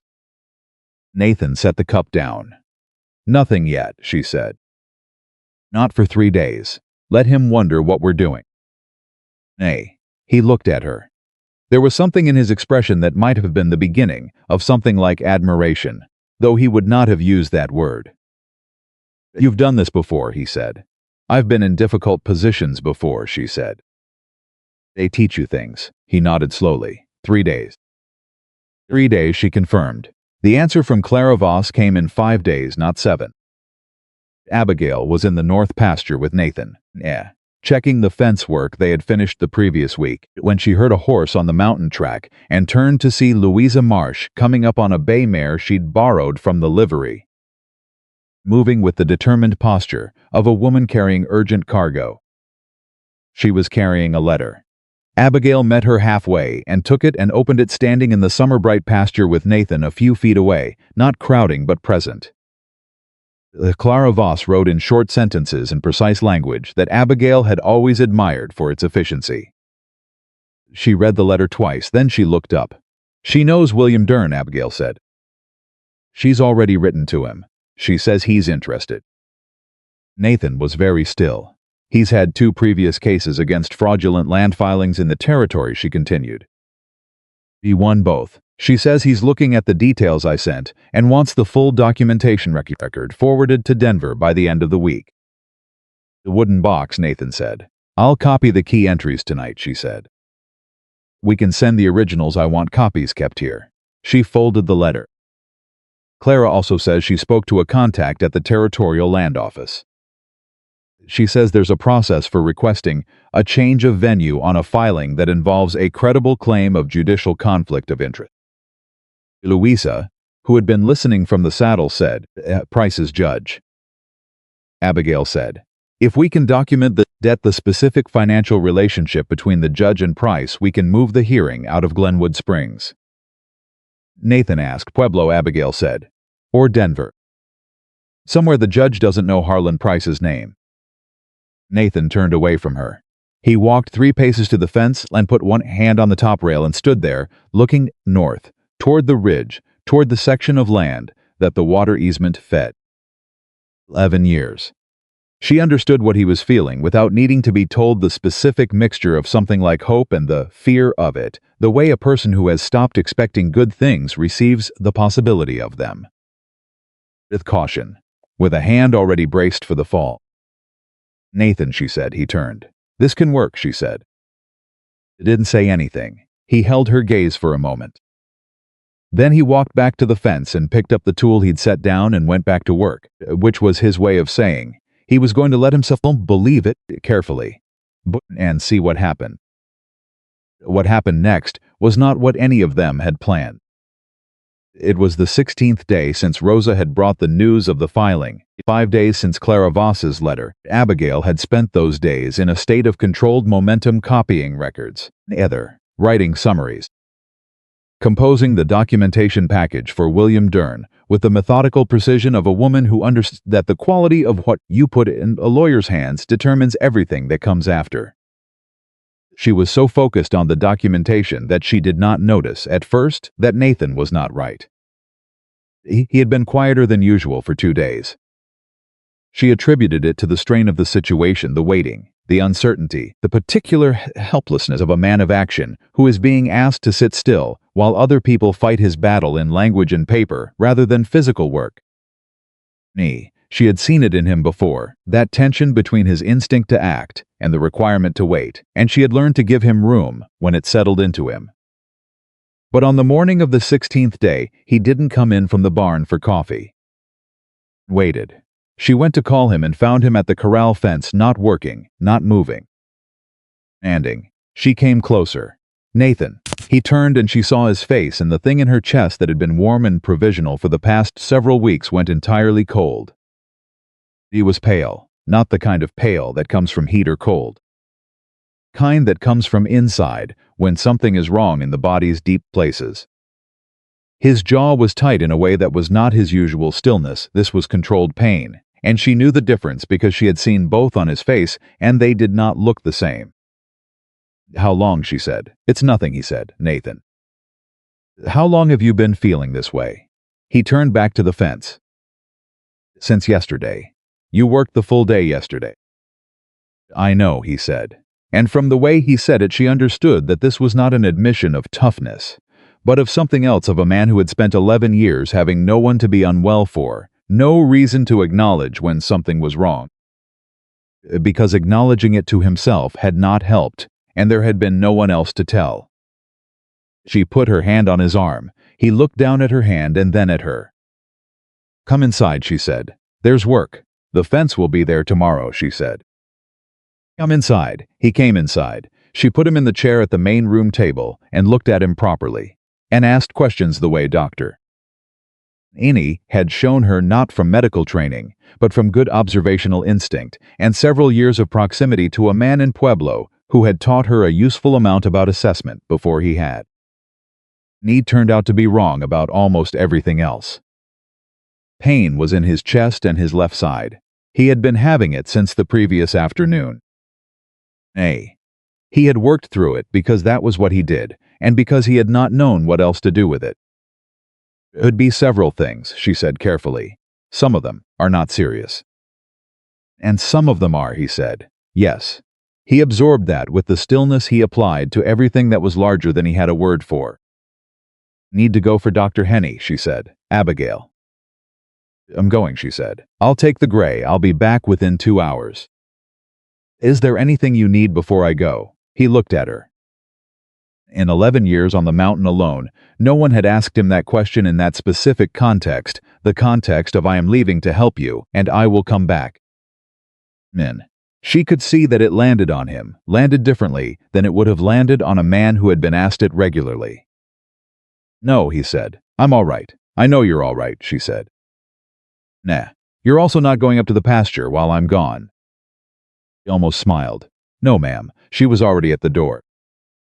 She pulled her riding gloves on and turned back once. He was sitting at the table with both hands flat on the wood and his face composed into the particular expression he used when he was managing something large and private, and she held that image for the 2 seconds she could afford to hold it. "Back," she did. "I know," he said. She, in 4 mere minutes, and was down the mountain's track at a pace she would not normally have chosen, because the track was unforgiving, and the gray was large, and she had not grown up riding horses of this size. But the gray was steadier than she expected, and she was steadier than she expected, and she made the valley floor in 40 minutes and was at Dr. Henny's door before noon. Henny was with a patient. She waited 7 minutes in the hallway, and when he came out she told him what she had observed with the precision she had cultivated, and he went white in a controlled professional way and had his bag in his hand before she finished the second sentence.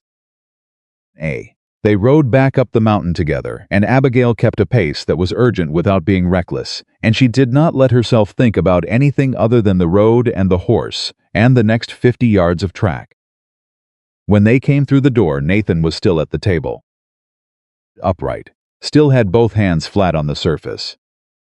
He looked at Henny with expression, a very small amount of something that was not his usual composure, something that was closer to relief, which he quickly redistributed into its more acceptable container of neutral acknowledgement. "Nude, didn't think you'd come up the mountain for me," he said. "I came for her, men," Henny said, nodding at Abigail, in the tone of a man telling the truth. Terrifying when she has a mission. He set his bag on the table. "Now be quiet and let me work." Abigail went to the kitchen. She put water on. She stood with her back to the wall and her hands wrapped around her own elbows and breathed carefully and waited. Diagnosis took 40 minutes. When Henny came to the kitchen doorway, his expression was the carefully neutral version that she had learned from watching him in his office, used when the news was mixed but not catastrophic. He said. "Inflammation of the lining around the lung. Likely from the dust. You've been doing a lot of outdoor work in dry conditions, and the air quality this summer has been poor." "It's serious?" she asked. "It can be," he said. "If it advances, it can affect the lung itself." But caught now, with rest and treatment, he paused. "He needs to stay off that pasture, off the horses, off anything requiring significant physical exertion. At least 3 weeks. He'll argue with that," she said.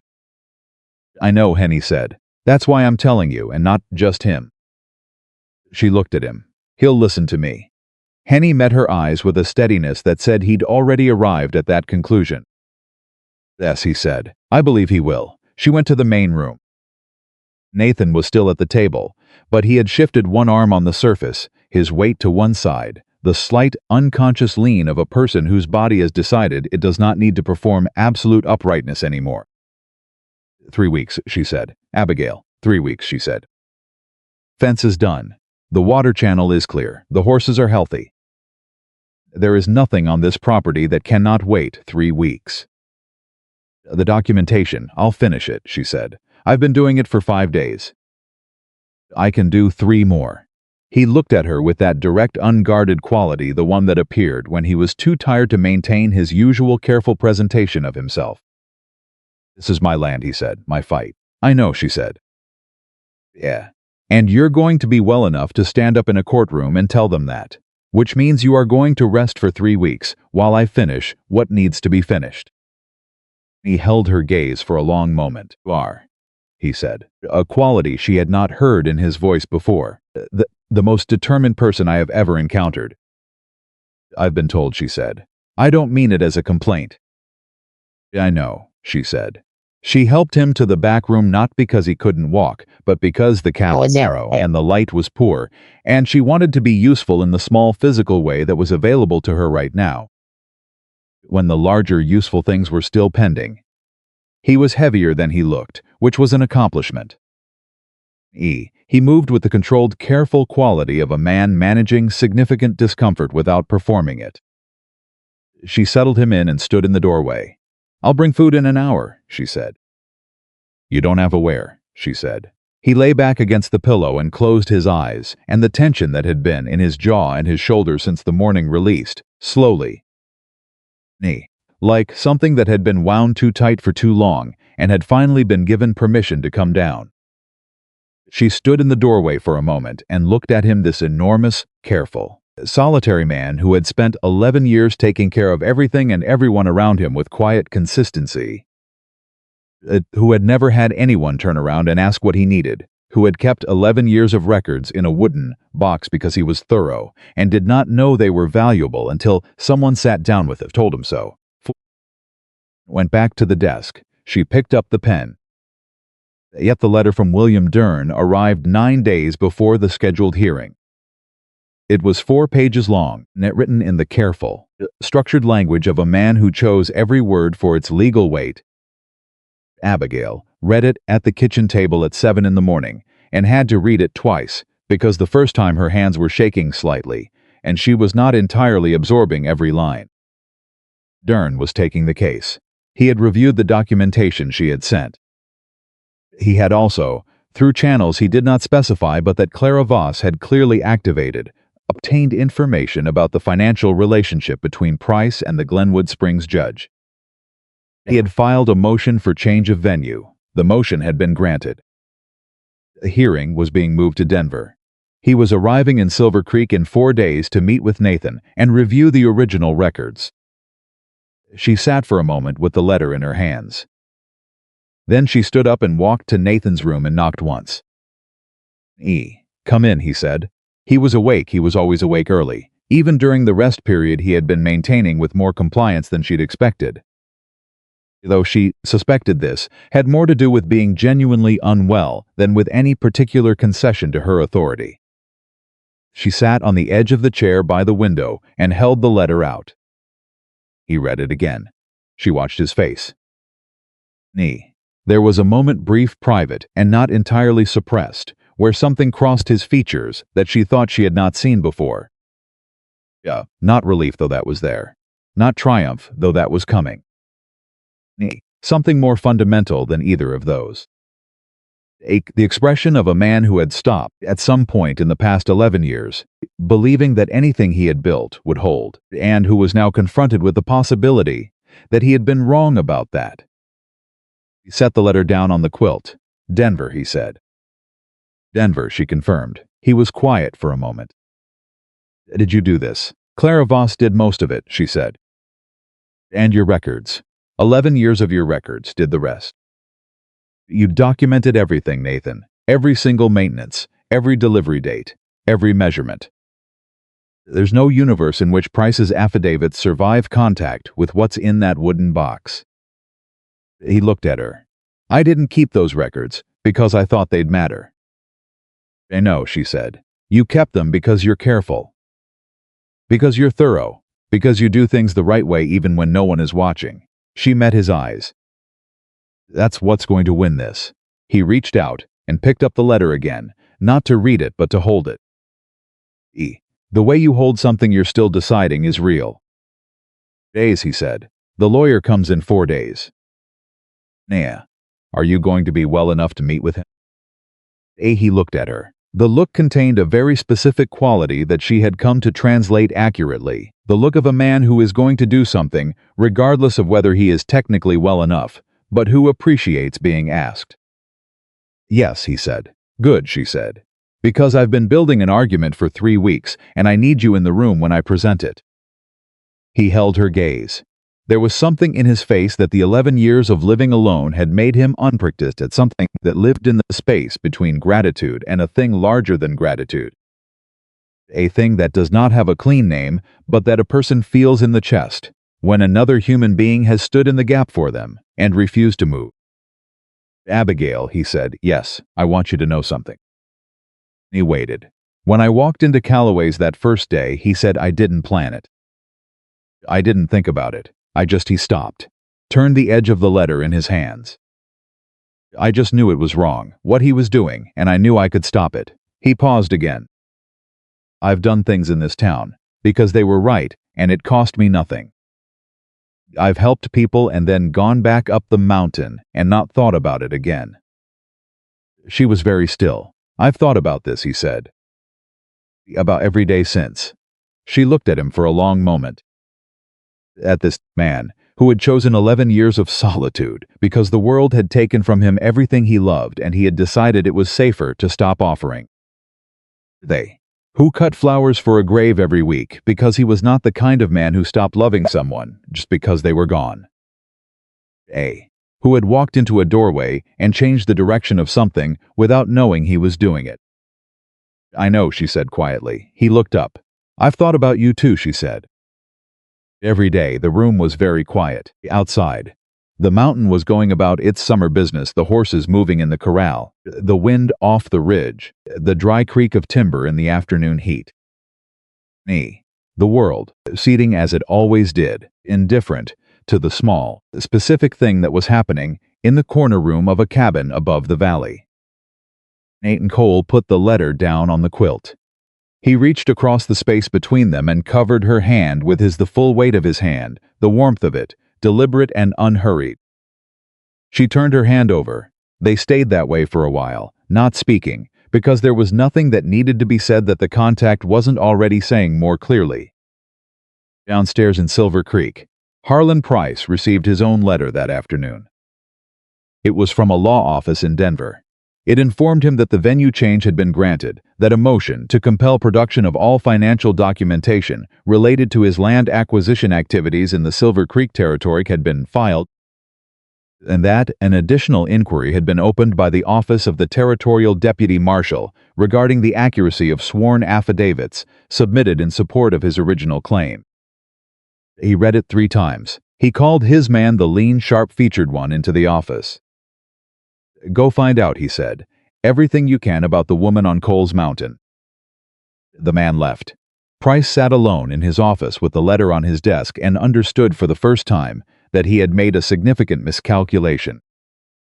He had looked at Abigail Turner and seen a woman with nothing, no money, no connections, no ally, no standing in a town he controlled. He had seen a liability he could attach to Nathan Cole, a weapon he could use. He had not seen what she actually was. He was beginning to see it now. He picked up the letter and read it a 4th time, and what he felt was not quite fear, because men like Harlan Price did not admit to fear. But it was what fear looks like when it is put on a suit and is trying to pass for something more respectable. And, on the mountain above him, the lamp in the cabin was lit.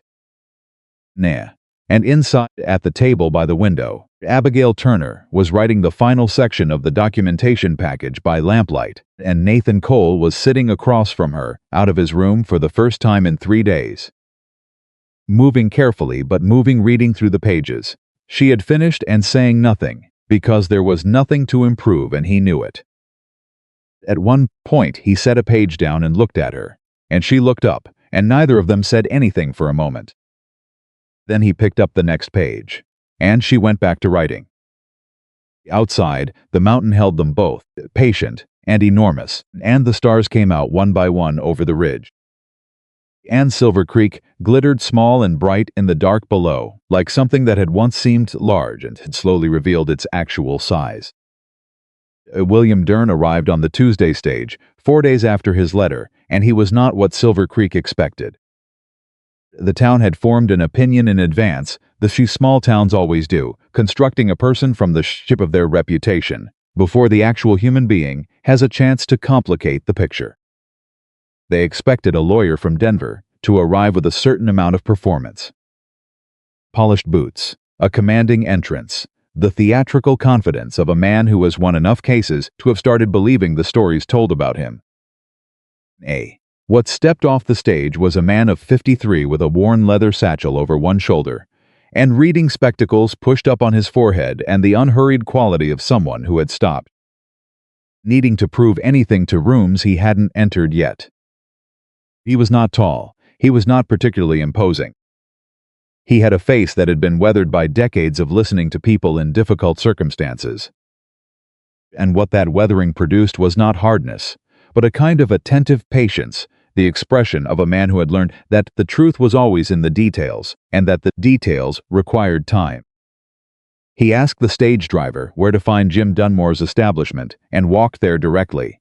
And by the time the town had finished forming its revised opinion of him, he was already inside, and Rosa was pouring him coffee. Abigail was waiting. She had come down from the mountain that morning, leaving Nathan with explicit instructions that he was not to attempt the north pasture, the barn roof, or any project requiring a ladder while she was gone. He had agreed with the careful compliance of a man who was feeling substantially better, and was therefore more likely to attempt all 3 the moment she was out of sight. He had told him this, smiled. She had ridden the gray down alone, for the first time, which had gone better than expected, and had arrived at Dunmore's 40 minutes before the stage. She and Dern sat in the back room, the same rooms as she had slept in for 18 days, that now felt like another life entirely. And she spread the documentation across the table and walked him through it from the beginning. He did not interrupt. He read with the focused silence of a man to whom documents were a native language, making occasional small marks in the margins with a pencil he produced from his vest pocket, his face giving nothing away. It took 2 hours. When she finished, he set the last page down and took his spectacles off his forehead and polished them with a cloth from his pocket and said, "How did you get him to keep records this complete?" "Idn't," she said. "He kept them before I arrived. He's been keeping them for 11 years. Dern looked at her over his spectacles. "A man who documents his own property maintenance for 11 years without being asked isn't trying to build a case." She said, "Yes." He put the spectacles back. Price's affidavits claim the easement channel was blocked and unmaintained for a period of no less than 7 years. Cole's records document maintenance activities for every single year of that period, including, and this is the detail that is going to matter most, including 3 specific dates in the past 14 months where he rerouted and cleared the lower section of the channel that feeds the property's Price claims were being denied water access. "I noticed that too," she said. "The affidavits claiming water denial were signed by 2 men from the mine," Dern said. "You know them?" "Not personally," she said, "but I know who does." She paused. "Deputy Marsh, Louisa Marsh's husband, he knows both of them." He told Louisa that one of them signed because he owed Price money and the other signed because he was afraid of losing his position at the mine. Dern was quiet for a moment. "Fear and debt," he said. "That's the whole of Price's operation, isn't it?" "As far as I can tell," she said. He leaned back in his chair and looked at the ceiling for a moment in the way of a man organizing a strategy. "NU changes confirmed," he said. "Denver. Before Judge Aldrich, who I have appeared before 12 times and who has the particular virtue of not caring what anyone owes Harlan Price." He paused. "I want Nathan Cole in that courtroom. I want his records. Yeah. And I want testimony from the property owners in the lower valley who received water through that easement. Near. How many do you need? 3, who are willing to state, under oath, that they received consistent water access through Cole's channel during the period. Price claims it was blocked," Dern said. 3 clear, direct statements from landowners with no stake in the outcome other than telling the truth. "I'll get them," she said. Dern looked at her. "You know," he said carefully, "when Clara Voss wrote to me about this case, she described the situation, but she didn't describe you particularly." "Clara's efficient," Abigail said. "She keeps to the relevant details." "She said there was a woman involved," he said. "She said the woman was the reason I should take the case seriously." He paused. "Nah. I'd like to know what your stake is in this, Miss Turner, if you're willing to say." She looked at him steadily. "Price put my name in his filing," she said. "He used my presence on Nathan's property as evidence of fraudulent intent. He turned me into a weapon against a man who helped me when this town refused to." And she held Dern's gaze. "And I don't leave things unfinished," she said. "And this is not finished." He nodded once. It was the nod of a man who has received a sufficient answer. "I'd like to meet Mr. Cole tomorrow," he said. "Can you bring him down?" "He'll come down himself," she said. "He won't want me driving him." Dern's mouth moved in something that was not quite a smile, but was adjacent to it. "No," he said. "I don't suppose he would." Nay. Nathan came down the mountain the next morning on the gray, moving at a pace that Abigail, riding alongside him on the dun, observed carefully and decided was responsible enough not to require comment. He was dressed in the cleanest version of his usual self, the same leather vest, but brushed, and a shirt that was newer than his others. He had not cut his hair, because she had not suggested it, and because Nathan Cole was not a man who prepared his appearance for anyone's opinion. He had trimmed the beard by half an inch, which she noticed and chose not to remark on. They tied the horses at Dunmore's and went inside. Dern stood when Nathan came through the door, which was the right thing to do, and which Nathan did not appear to register as either expected or unusual. They shook hands in the brief, evaluative manner of 2 men taking each other's measure and arriving, in simultaneously, a qualified but genuine respect. They sat down. Dern put the records on the table between them. "I need to ask you questions about these," he said. Some of them will seem obvious. Some of them will seem repetitive. Answer all of them as precisely as you can, because the precision is what matters. All right, Nathan said. Did you, at any point in the past 7 years, deliberately obstruct or reduce the water flow through the easement channel on the north section of your property? No. Did you at any point prevent or delay water access to properties in the lower valley that depend on that channel? No. The maintenance records, dated April 14, 1881, the clearance of the lower channel section. You did that yourself? Myself and a man named Pete Carver, who worked for me that spring. Moved on to Nevada the following autumn. Is he reachable? I have an address in Reno that's 2 years old, Nathan said. Might still be good. Dern made a note. The records show a flow measurement taken on that same date. 12 gallons per minute. That's a very specific number for a man to record. I had a gauge, Nathan said. Made it myself. It's still on the property. Dern looked up from his notes. You made a water flow gauge, he said. I needed to know if the channel form was to standard, Nathan said, with the particular flatness of a man stating something that seems to him entirely logical. So I made something to measure it. Dern sat back. Mr. Cole, he said carefully, in 30 years of territorial land law, I have never encountered a defendant who maintained more meticulous documentation than you have. I want you to understand what that means for this case. Nathan was quiet. It means, Dern said, that Price's affidavits do not merely contradict your records. Your records make his affidavits impossible. A man cannot simultaneously block a water channel and measure its flow rate on the same date. The records don't just defend you. They prove the affidavits were fabricated. The room was very still. Abigail watched Nathan's face. She watched the thing that moved through it, the careful, private quality of a man receiving information that contradicts the story he has been living inside. For 3 years, Price had been telling Nathan Cole that he was a problem, that his land was a dispute, that what he had built was precarious and contestable. For 3 years, Nathan had stood on his mountain and refused to move, but he had absorbed some of it the way stone absorbs water, gradually, in ways you don't see until the crack appears. Now, Dern was telling him that the stones was solid all the way through. Made it up, Nathan said. Not a question, but a statement that required saying out loud. Commissioned it, Dern said. There's a difference. He found people who owed him enough to say what he needed said.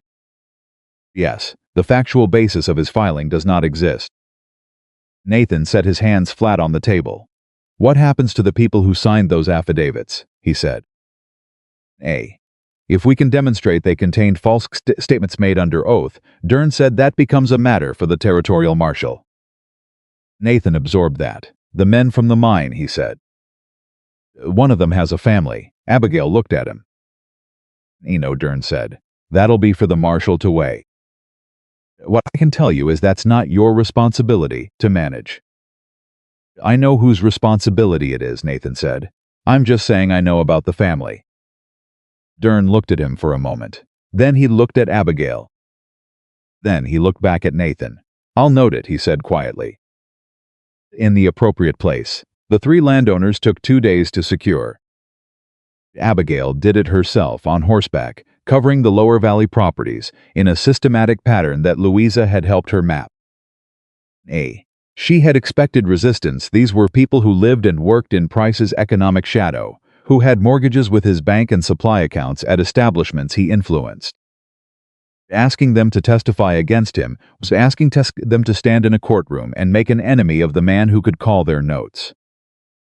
The first one said no immediately. He was apologetic about it, and she believed the apology was genuine, and she thanked him and left.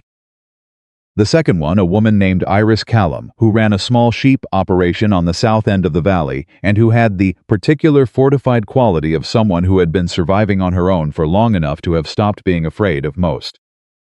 Ding said, I've been waiting 3 years for someone to ask me that question. She signed a statement on the spot. The third was harder. His name was Thomas Garrett, and he ran the biggest spread in the lower valley outside of Price's own interests, and he had the most to lose. He met Abigail on his porch and listened to her without interrupting, and then was quiet for a long time. "If this goes wrong," he said, "and Price survives it, and men like Price have survived things before he'll come for me." "Nate," Abigail said, "I won't lie to you about that." He looked at her. "Why are you doing this? You don't owe Cole anything." "I disagree," she said. "He helped you when you came to town?" "Yes," she said, "but that's not the only reason." "What's the other reason?" She thought about how to say it. "Because the truth is in the records," she said. 11 years of it, in a wooden box that a man kept because he was thorough and careful, and because he did his work right every single time regardless of whether anyone was watching. And that truth is going to Denver in 2 weeks, and it is going to stand up in front of a judge who doesn't owe Harlan Price anything. And when it does, the only question is whether the people in this valley who know what they know are going to say it out loud or let a lie win because they were afraid. Garrett was quiet for a long time. Then he said, "Where do I sign?" Price's response came 3 days before the Denver hearing, and it came in a shape that none of them had anticipated. It was not a legal maneuver. It was not another affidavit, or a counterfiling, or a procedural motion. It was a visit. Price himself came up the mountain. Abigail heard the horse on the track at mid-morning and went to the porch and recognized the posture, immediately the precise, controlled bearing of a man who has decided to play his final card and is managing the performance of it carefully. He was alone, which surprised her. Price was not a man who went places without an audience.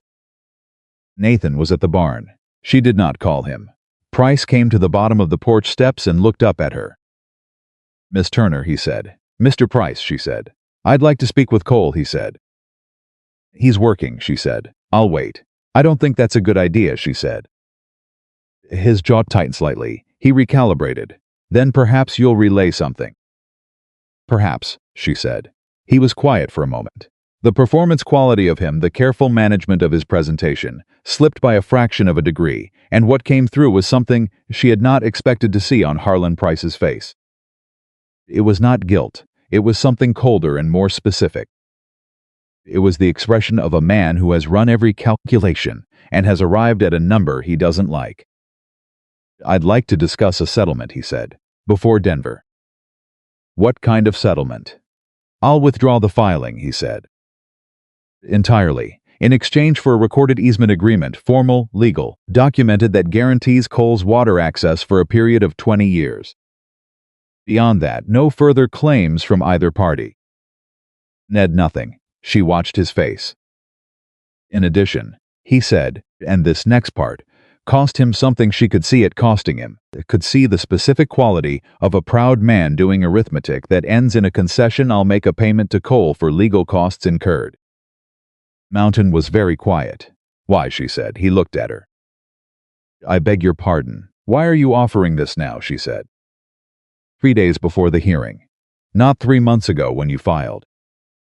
Not 3 weeks ago when we sent the documentation to Denver. Now, he said nothing. "Because you've seen what's in that documentation," she said.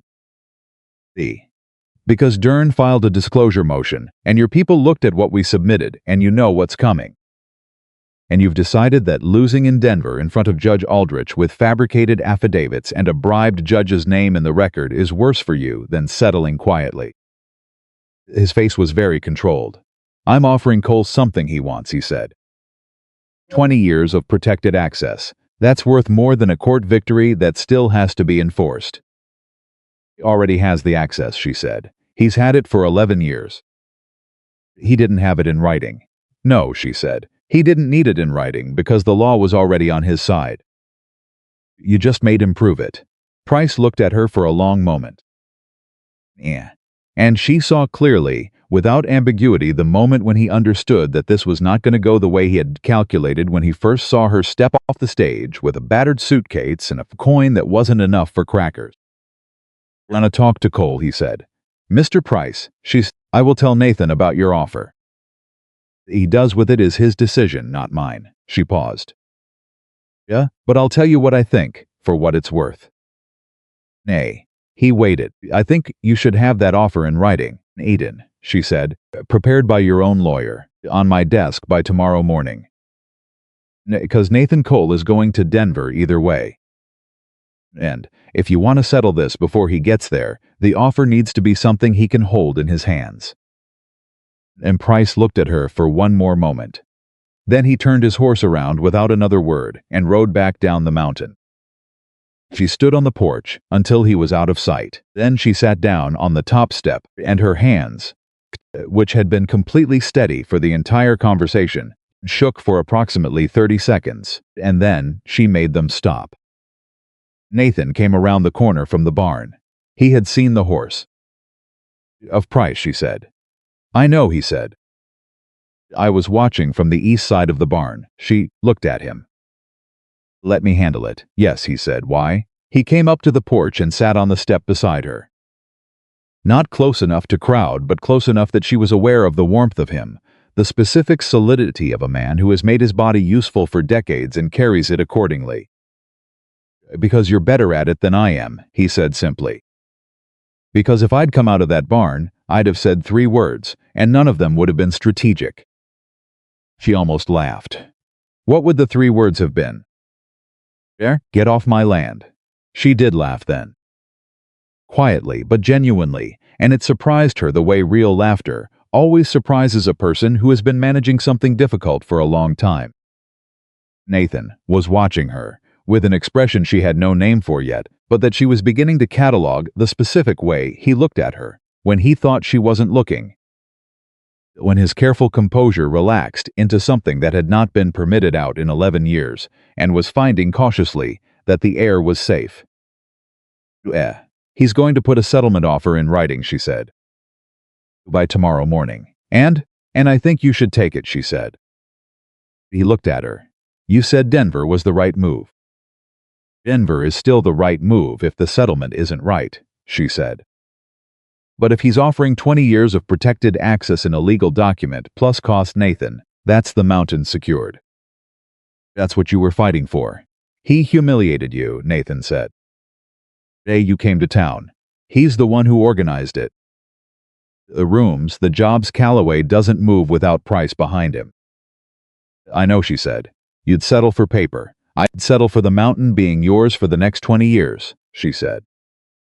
"And for Price, knowing that we could have taken him to Denver and won." "He knows it. That's why he's here." She turned and looked at Nathan directly. "The court victory would feel better for about a week. The legal document lasts 20 years. He was quiet for a long time. "Abigail," he said. "Yes, you came to this town with a broken suitcase and $17, he said. Greece ran half the population against you inside of 48 hours. You turned all of it around in 5 weeks. She looked at her hands. "Records were already there," she said. "I just organized them." That's not all you did." "You stayed," he said. "When you had every reason to leave. You stayed and you fought and you—" He stopped. Turned the edge of his boot against the step, looking down. "I've been on this mountain for 11 years, he said, believing that the right thing to do was to take up less space. To ask less of people, to not." He stopped again. Then he looked up. "I don't know how to do this well. I want you to know that I know that about myself." "But well," she said, though she knew. "This," he said. Didn't gesture. He didn't need to. Nay. The word contained everything in its short syllable: the mountain, the porch, the 2 of them sits in the step in the August heat, with the valley below, and something between them that was past provisional and not yet named. "I know," she said. "You've been out of practice." 11 years out of practice. "That's recoverable," she said.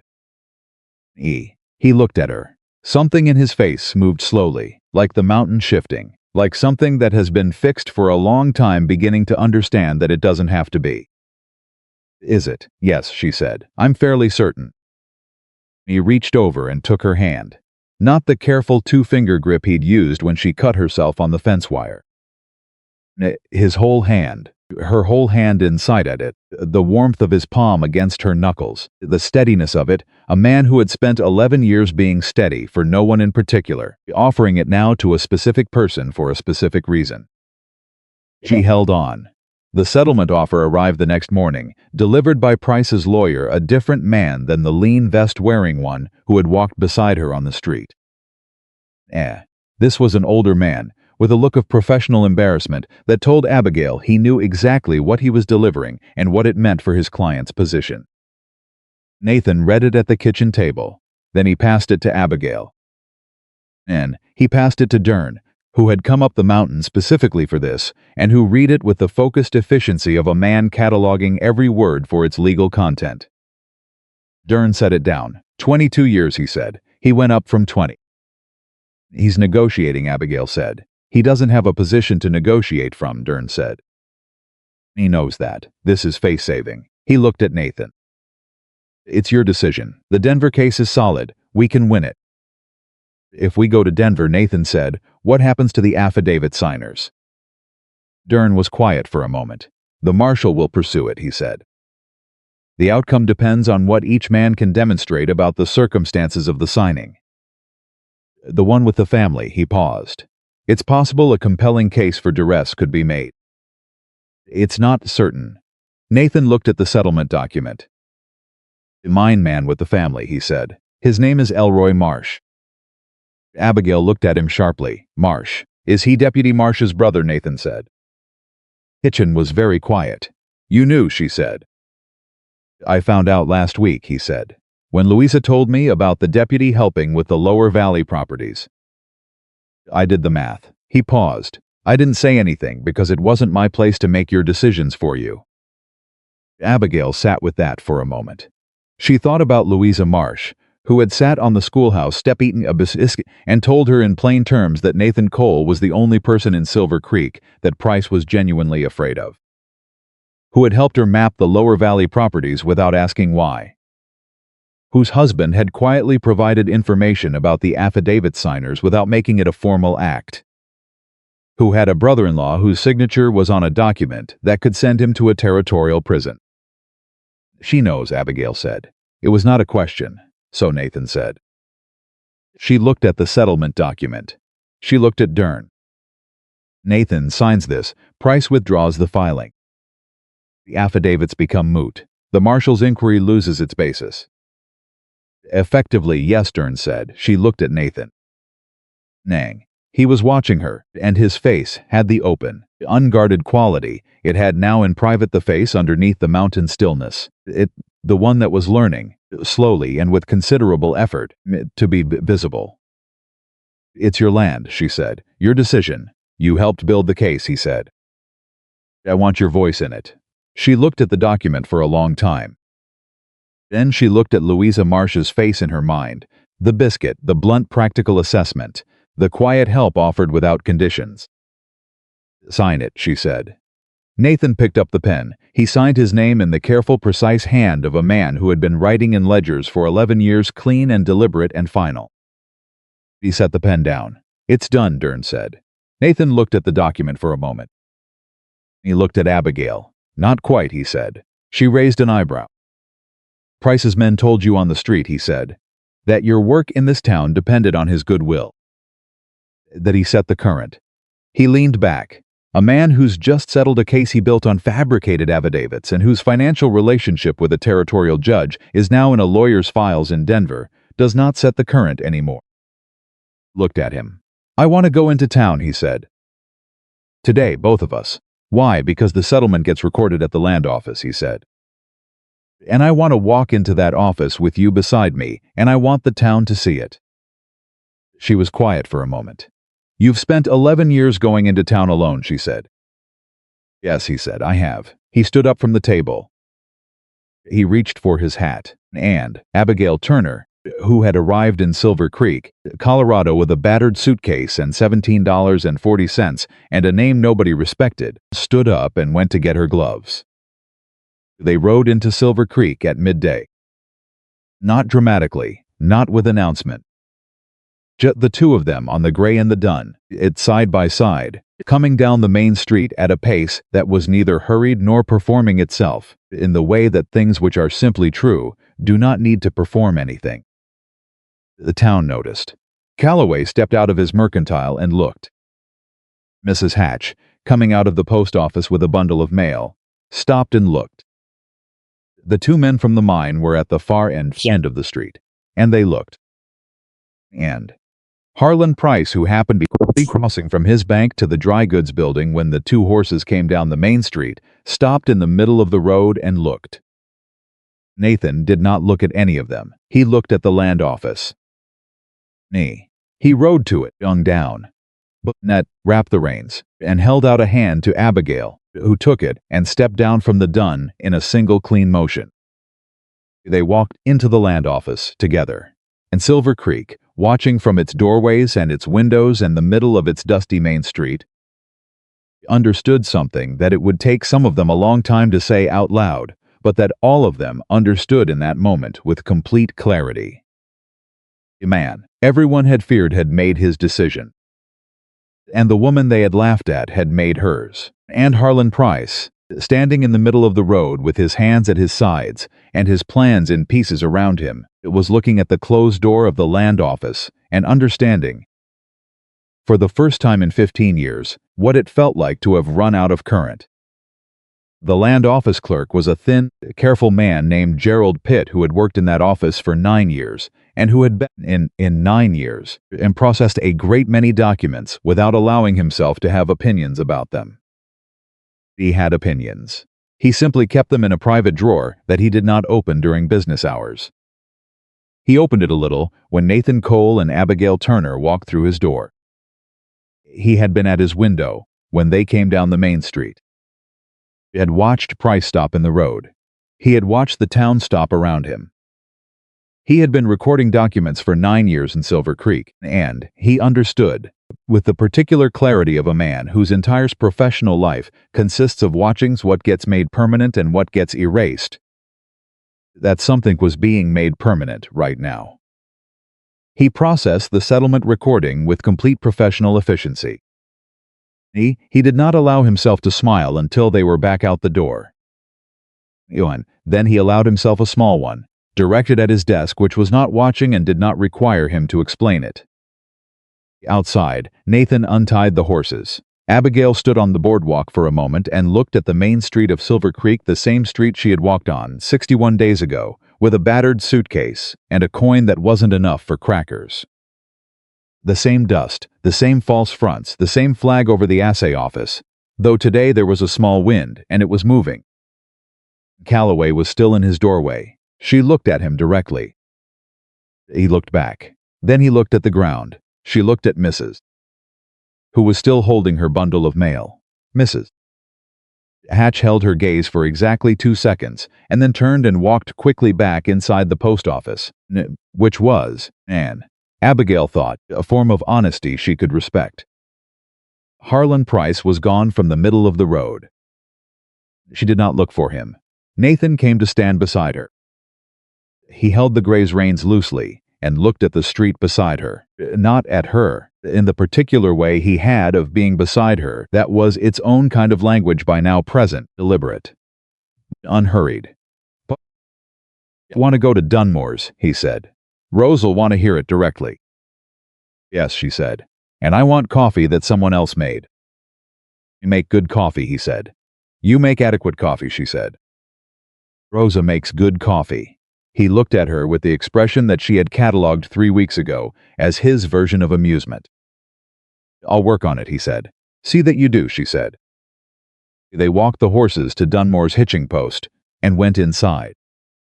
Rosa cried. Not dramatically. Rosa was not a dramatic woman. She cried in the specific, contained way of someone who has been holding a considerable amount of feeling in a container of practical competence for a long time and has finally been given a reason to set it down. She wiped her eyes with her apron, made a sound of controlled irritation at herself, and poured them both coffee with hands that were only slightly unsteady. 22 years, she said. 22, Nathan confirmed. In writing, filed and recorded, Abigail said. Gerald Pitt processed it himself. Rosa set the coffee pot down and looked at Nathan Cole with the expression of a woman who has known a man for 11 years, has watched him carry something too heavy in silence for all of those years, and is now watching him set it down. "Wife would have been glad," Rosa said. The kitchen went very quiet. Nathan looked at his coffee cup. Yes, he said. I expect she would have. Rosa looked at Abigail. The look said several things simultaneously, things that Rosa, being Rosa, would never say out loud in sequence, but had no objection to communicating in a single direct glance. Abigail received the look and held it and gave a small nod that said she understood and was not unaware of the weight of it. Rosa nodded back. She picked up the coffee pot and went to attend to something in the other room that probably did not need attending to, but that gave the two people at her kitchen table a moment that was theirs. Nathan looked up from his cup. "You heard what she said," he said. "Did," Abigail said. "Does it?" He stopped, started again. "I want to ask you something, but I'm not sure I have the words in the right order." "Try them out of order," she said. "I'll sort it." He looked at her. "Margaret was my wife," he said. "I loved her. That doesn't go away. I don't think it's supposed to." He paused. "But I've been living like it was supposed to. Like loving her meant I was done. Like the mountain was what I deserved for the rest of it." She was very still. "You showed up," he said, "with your suitcase and your coin and your spine so straight it should have broken under all of it. And you—" He stopped. He set his hands flat on the table. "You reminded me what it looks like when someone is actually alive. Not just surviving, alive." She looked at him across the kitchen table and did not say anything for a moment, because the moment deserved not being rushed. "Nathan," she said. "Yes. I came to Silver Creek because I had nowhere else to go," she said. "That's the plain truth, and I won't dress it up. But I'm staying." She paused. "I'm staying because of what's on that mountain. Because of the records in a wooden box. Because of fresh flowers on a grave every week. Because of a man who walked into a doorway and held it open without calculating the cost." The eyes didn't leave her face. "I'm staying," she said simply. He reached across the table. She took his hand. The same way she had in the corner room 3 weeks ago. Fully, deliberately, without qualification. They sat that way in Rosa's kitchen, while the coffee went warm and the sounds of Silver Creek went about their business outside, and the summer afternoon did what summer afternoons in Colorado do, which is burn slowly and beautifully towards something cooler.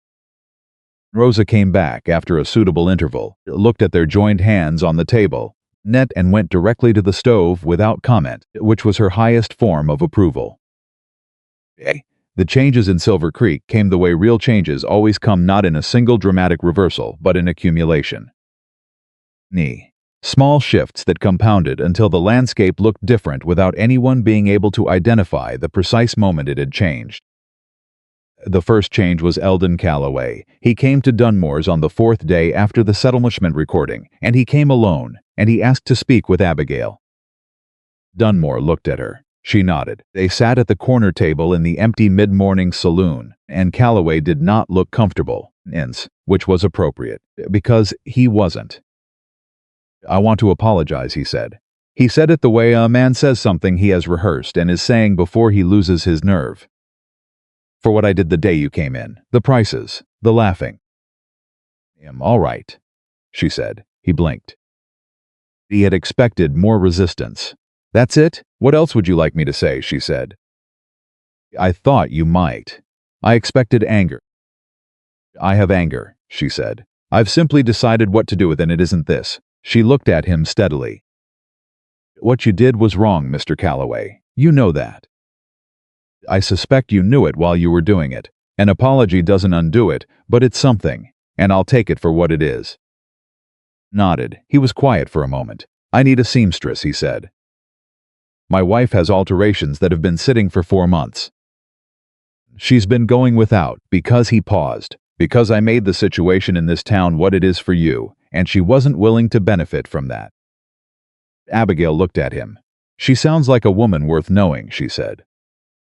He said. "Considerably better than me on most days." "And her to see me," Abigail said. "I work out of the mountain property now, but I come to town on Tuesdays and Thursdays. I'll be at the schoolhouse those days. Louisa Marsh has given me space." He nodded. He stood up. He started to say something else and then decided against it and simply put his hat on and left. Abigail sat at the table for a moment and looked at the place where he'd been and thought about what Rosa had said once, that Silver Creek followed Price Current, had followed it for 15 years. She thought about what happens to a town when the current changes. The town changes with it, or whether it looks around in confusion, or whether it does what it always does, builds a new story about itself, in which it had been reasonable all along. She thought it was probably some combination of all three. She could laugh that. The second change was Harlan Price. Not apologize. She had not expected him to. Of his particular construction, the careful architecture of self-justification, built over decades of having the room arranged in their favor, do not apologize, because they have not finished revising the story in which they were not wrong. What he did was leave, not immediately, and not with announcement.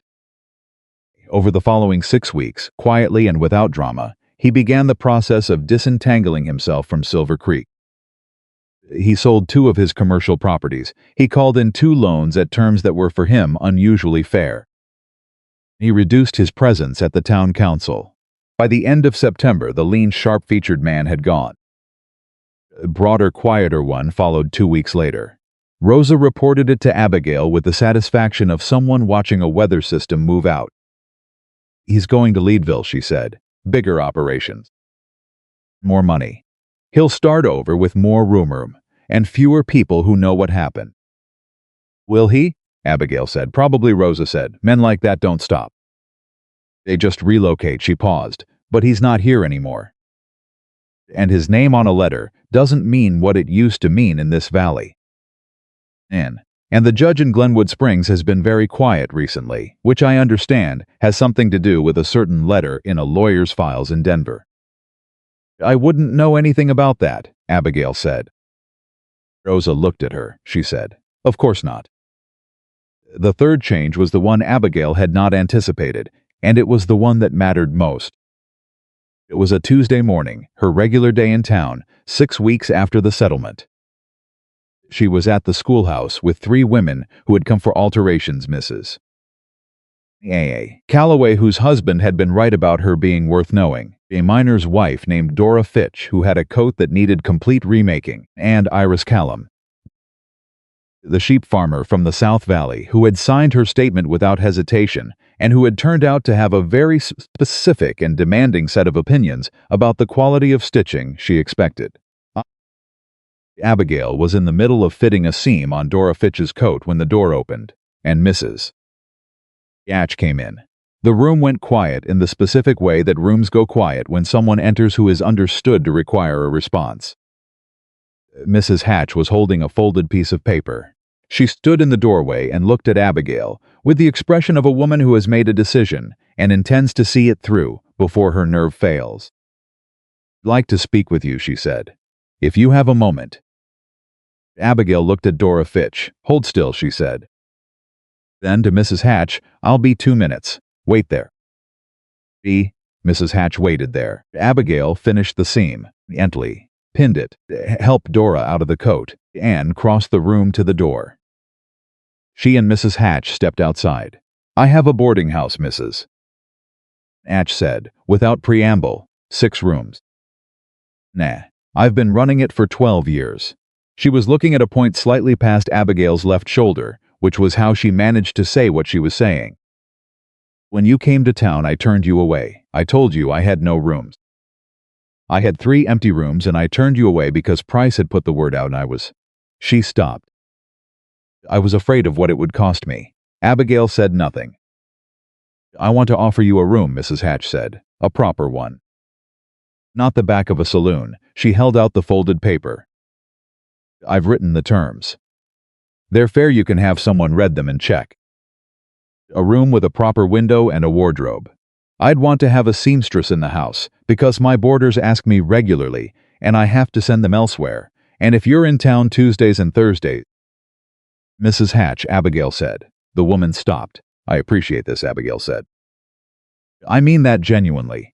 What you're offering is fair, and I believe you mean it honestly." Mrs. Hatch looked at her directly for the first time. "But," she said. "I live on the mountain," Abigail said. Something moved across Mrs. Hatch's face, a rapid series of revisions. "Oh," she said. "The room in town would be useful for the 2 days a week," Abigail said. If that's something you'd consider. I'm not asking for charity. I'd pay the market rate for a room used 2 nights a week. Mrs. Hatch recalibrated again. With the efficiency of a practical woman who runs an establishment for 12 years and understands that the shape of an arrangement can be negotiated without losing its essential function. Tuesday and Wednesday nights, she said. A room with a wardrobe. You have a client in the mornings. She can come to the house rather than the schoolhouse. Agreed, Abigail said. Mrs. Hatch held out the paper. I'll have new terms written by Thursday. She left.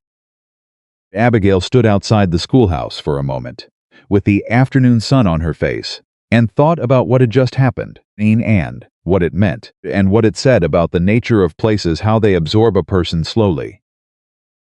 Good leather absorbs oil until the separation between the person and the place is no longer entirely clean. She went back into Iris Callum that her stitching expectations were in fact entirely reasonable, and she would meet all of them. Iris looked satisfied. I knew you would, she said. I knew it from the letter. What letter? The one you wrote to Tom Garrett, Iris said. He told me what you said. About the truth being in the records. About it not bending. She looked at Abigail with the direct, assessing quality of a woman who has survived a decade of sheep farming alone and has developed an extremely accurate gauge for what is real and what is performance. That's a woman who does what she says, she said. I told Tom so at the time. Nathan came down from the mountain on Thursday. He came, as he always came, at a time that was slightly earlier than he had told her, because he was not a man who was late to things he cared about. He tied the gray at Dunmore's and found her in the back room where she was doing the final work on Dora Fitch's coat. And he sat in the chair by the window, with the patience of a man who has learned that watching someone work carefully is its own kind of pleasure. Calloway spoke to me, he said, after a while. She kept her eyes on the seam. Yeah. About what? About the spring, Nathan said. There's a section of the lower easement channel that runs along the edge of his property. Yeah. He wants to know if I'd consider a shared maintenance agreement. He contributes labor 2 weeks a year. I agree to a formal access point for his irrigation. He asked you that? This morning, Nathan said. On the street. Took his hat off to do it. She looked at him. What did you say? I told him I'd think about it, Nathan said. And I think it's fair, he said. It's not forgiveness. It's just practical. She went back to the seam. That's the right word for it. He wanted to know. Nathan paused. He was doing the hat brim thing, except he wasn't holding his hat, so he was doing it with his thumb against his knee, which was the same gesture in a different location. He wanted to know if you'd consider taking on his wife's alterations on a regular basis. Month to month, she set down the coat. She looked at Nathan. Eldon Calloway, she said, wants to offer me regular work. His wife does, Nathan said. He's the vehicle. She looked at the ceiling for a moment. Then she looked back at her work. The rate would need to be agreed in advance, she said. And in writing. I told him that, Nathan said. She raised an eyebrow. You negotiated on my behalf? I mentioned a condition, he said. Difference. I reckon, he said. Nair. She looked at him. He was watching her with the open, careful attention that was his version of happiness not performed, not announced, it present in everything, about the way he held himself when she was in the room. Nathan, she said, yes. I want to talk about the mountain. He was very still. Specifically, she said, about the second room. A pause. What about it? He said. The second room has a window that faces south, she said. And the bolt works well because you oiled it. And the quilt is blue and the table doesn't wobble. She looked at him.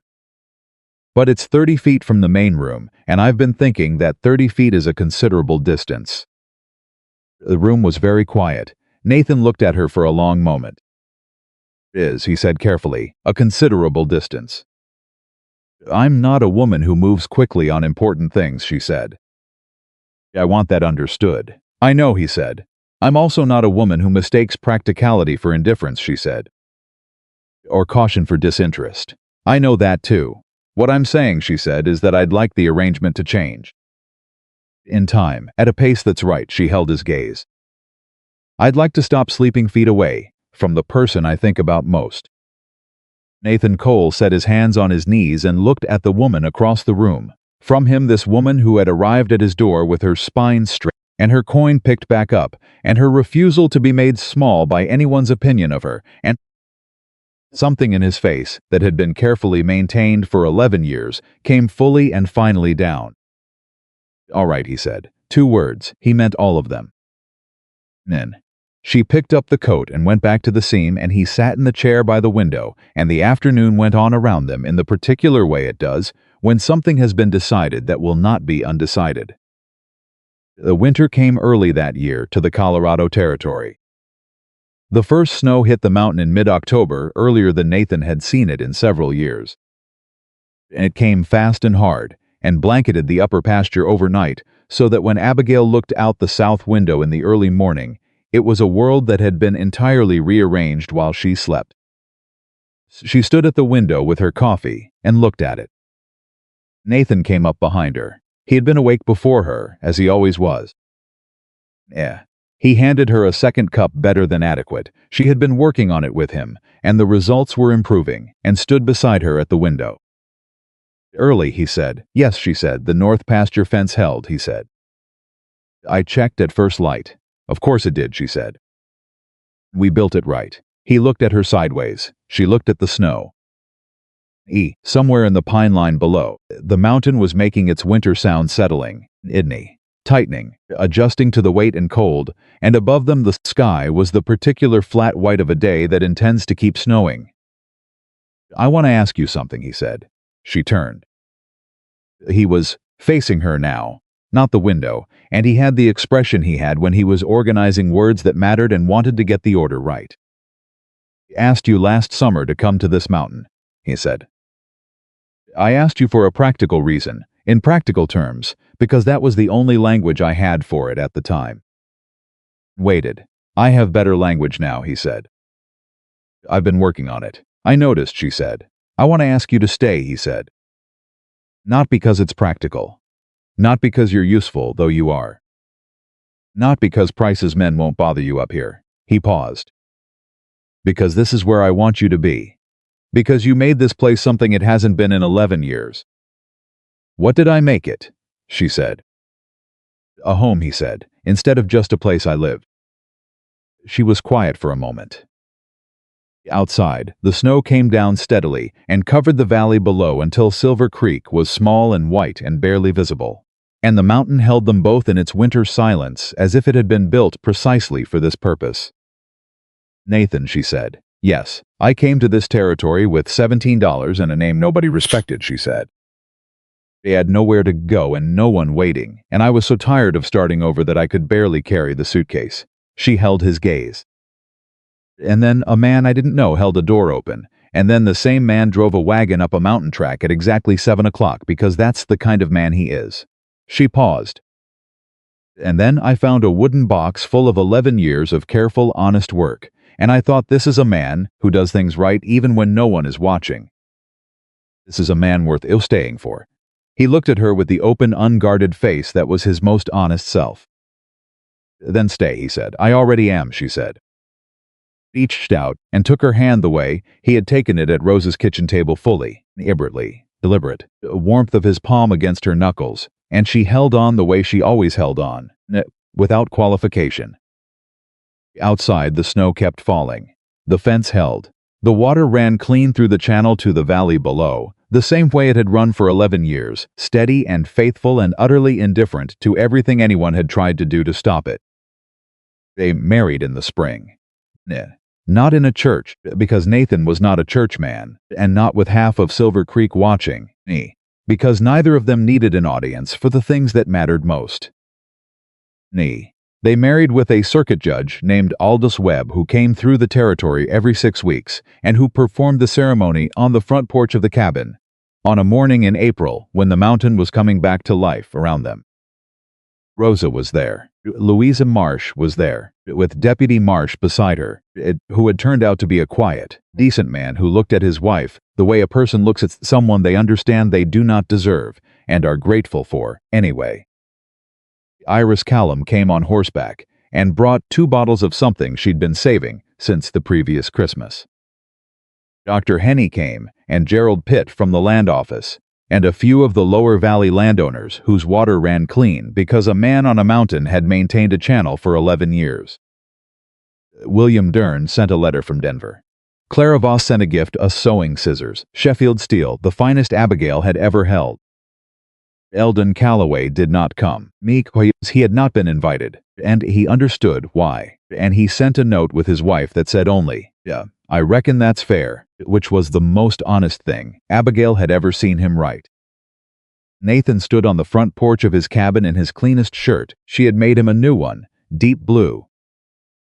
Because she was a seamstress and she had opinions about what he wore with his hat in his hands, and his expression was arranged into the careful stillness he used when something was very large, and he was managing it with respect. When the judge asked him if he would have this woman, Nathan Cole looked at Abigail Turner, who was standing in the morning sun in a dress the color of the first green that comes back to the mountain of winter, who had her chin up and her hands steady and her eyes on his, and he said, without hesitation and without performance, with the plain directness of a man who has finally found the right word after a very long search, "Yes, sir, I will." And Abigail, who had not cried once through all of it, not when Calloway laughed, not when Mrs. Hatch turned her away, not when Price's men walked beside her on the street, not when the diagnosis came back on Nathan's chest, not when she read Dern's letter with shaking hands at 7 in the morning, felt something come apart very quietly inside her chest. Not breaking, the opposite of breaking. The way a knot comes apart when it's finally safe to let it, when the thing it was holding together no longer needs to be held that way. Yes, the mountain received it. Rosa cried without apology. Louisa squeezed her husband's arm. Iris Callum opened one of the Christmas bottles and did not wait for anyone to ask. And Nathan Cole put his hat on and took his wife's hand and looked out at the valley below at Silver Creek, small and distant and entirely manageable from up here, and he thought about a wooden box under a bed and 11 years of careful records. A woman who had come to that box, not as a stranger reading someone's history, but as a person who had looked at the history and understood exactly what it meant about the man who had kept it. He thought about what it meant to be seen, not the idea of it. The actual thing. The specific experience of another human being looking at the whole of you, the losses, the records, the fresh flowers on the grave, coffee that needed improvement, hands that knew how to fix things but hadn't known, for a long time, what to fix them for, and deciding with full information to stay. He had spent 11 years believing that he was the kind of person the world was better without. That the mountain was where he belonged, because the mountain didn't need anything from him, and he didn't need to risk giving anything to the mountain.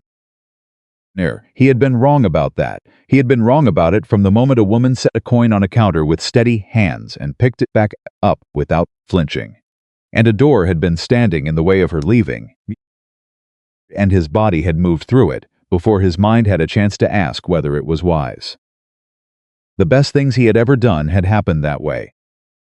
The mountain held them in the April morning, patient and enormous, and entirely at peace, with the smith of what was happening on its shoulder, which was not small at all, which the mountain received with the same steady attention it gave to everything, the seasons, the water, the long work of things growing back after they had been taken down to the root. Some things, it turns out, cannot be claimed by fraud or fear or the weight of other people's opinions. Some things simply are what they are, documented in the careful handwriting of a man who did his work right when no one was watching, held safe in a wooden box. Nay, waiting for the day someone would sit down with them and know them for what they were worth. The truth, it turns out, does not need to be invented. It only needs someone willing to carry it into the light, set it on the table, and refuse to let it be taken back. That is what Abigail Turner did. That is what Nathan Cole had always known how to do, alone on his mountain, in the long years before she arrived. Together they were the kind of people that a place is lucky to hold. The kind that do not take what isn't theirs. The kind that cut flowers for graves and oil bolts, So they don't make sound and drive wagons at exactly 7 o'clock because they said they would. Kind that, once they have decided to stay, stay. Silver Creek, Colorado learned that. Slowly, imperfectly, the way that places learn things not through a single revelation, but through the accumulation of small ordinary evidence, repeated over time, until the truth of it was simply part of the landscape, as permanent and inarguable as the mountain above the valley. And on that mountain, the lamp burned every night, and the water ran clean every season. And a woman who had arrived with nothing built, on the shoulder of a Colorado mountain, in the company of a man who had forgotten he deserved one, exactly the life she had been carrying the shape of for years, patient, careful, real. Home is not a place you find. Home is the person who opens the door, and means it, and is still there in the morning. Nathan Cole opened the door. Abigail Turner walked through it, and neither of them ever looked back.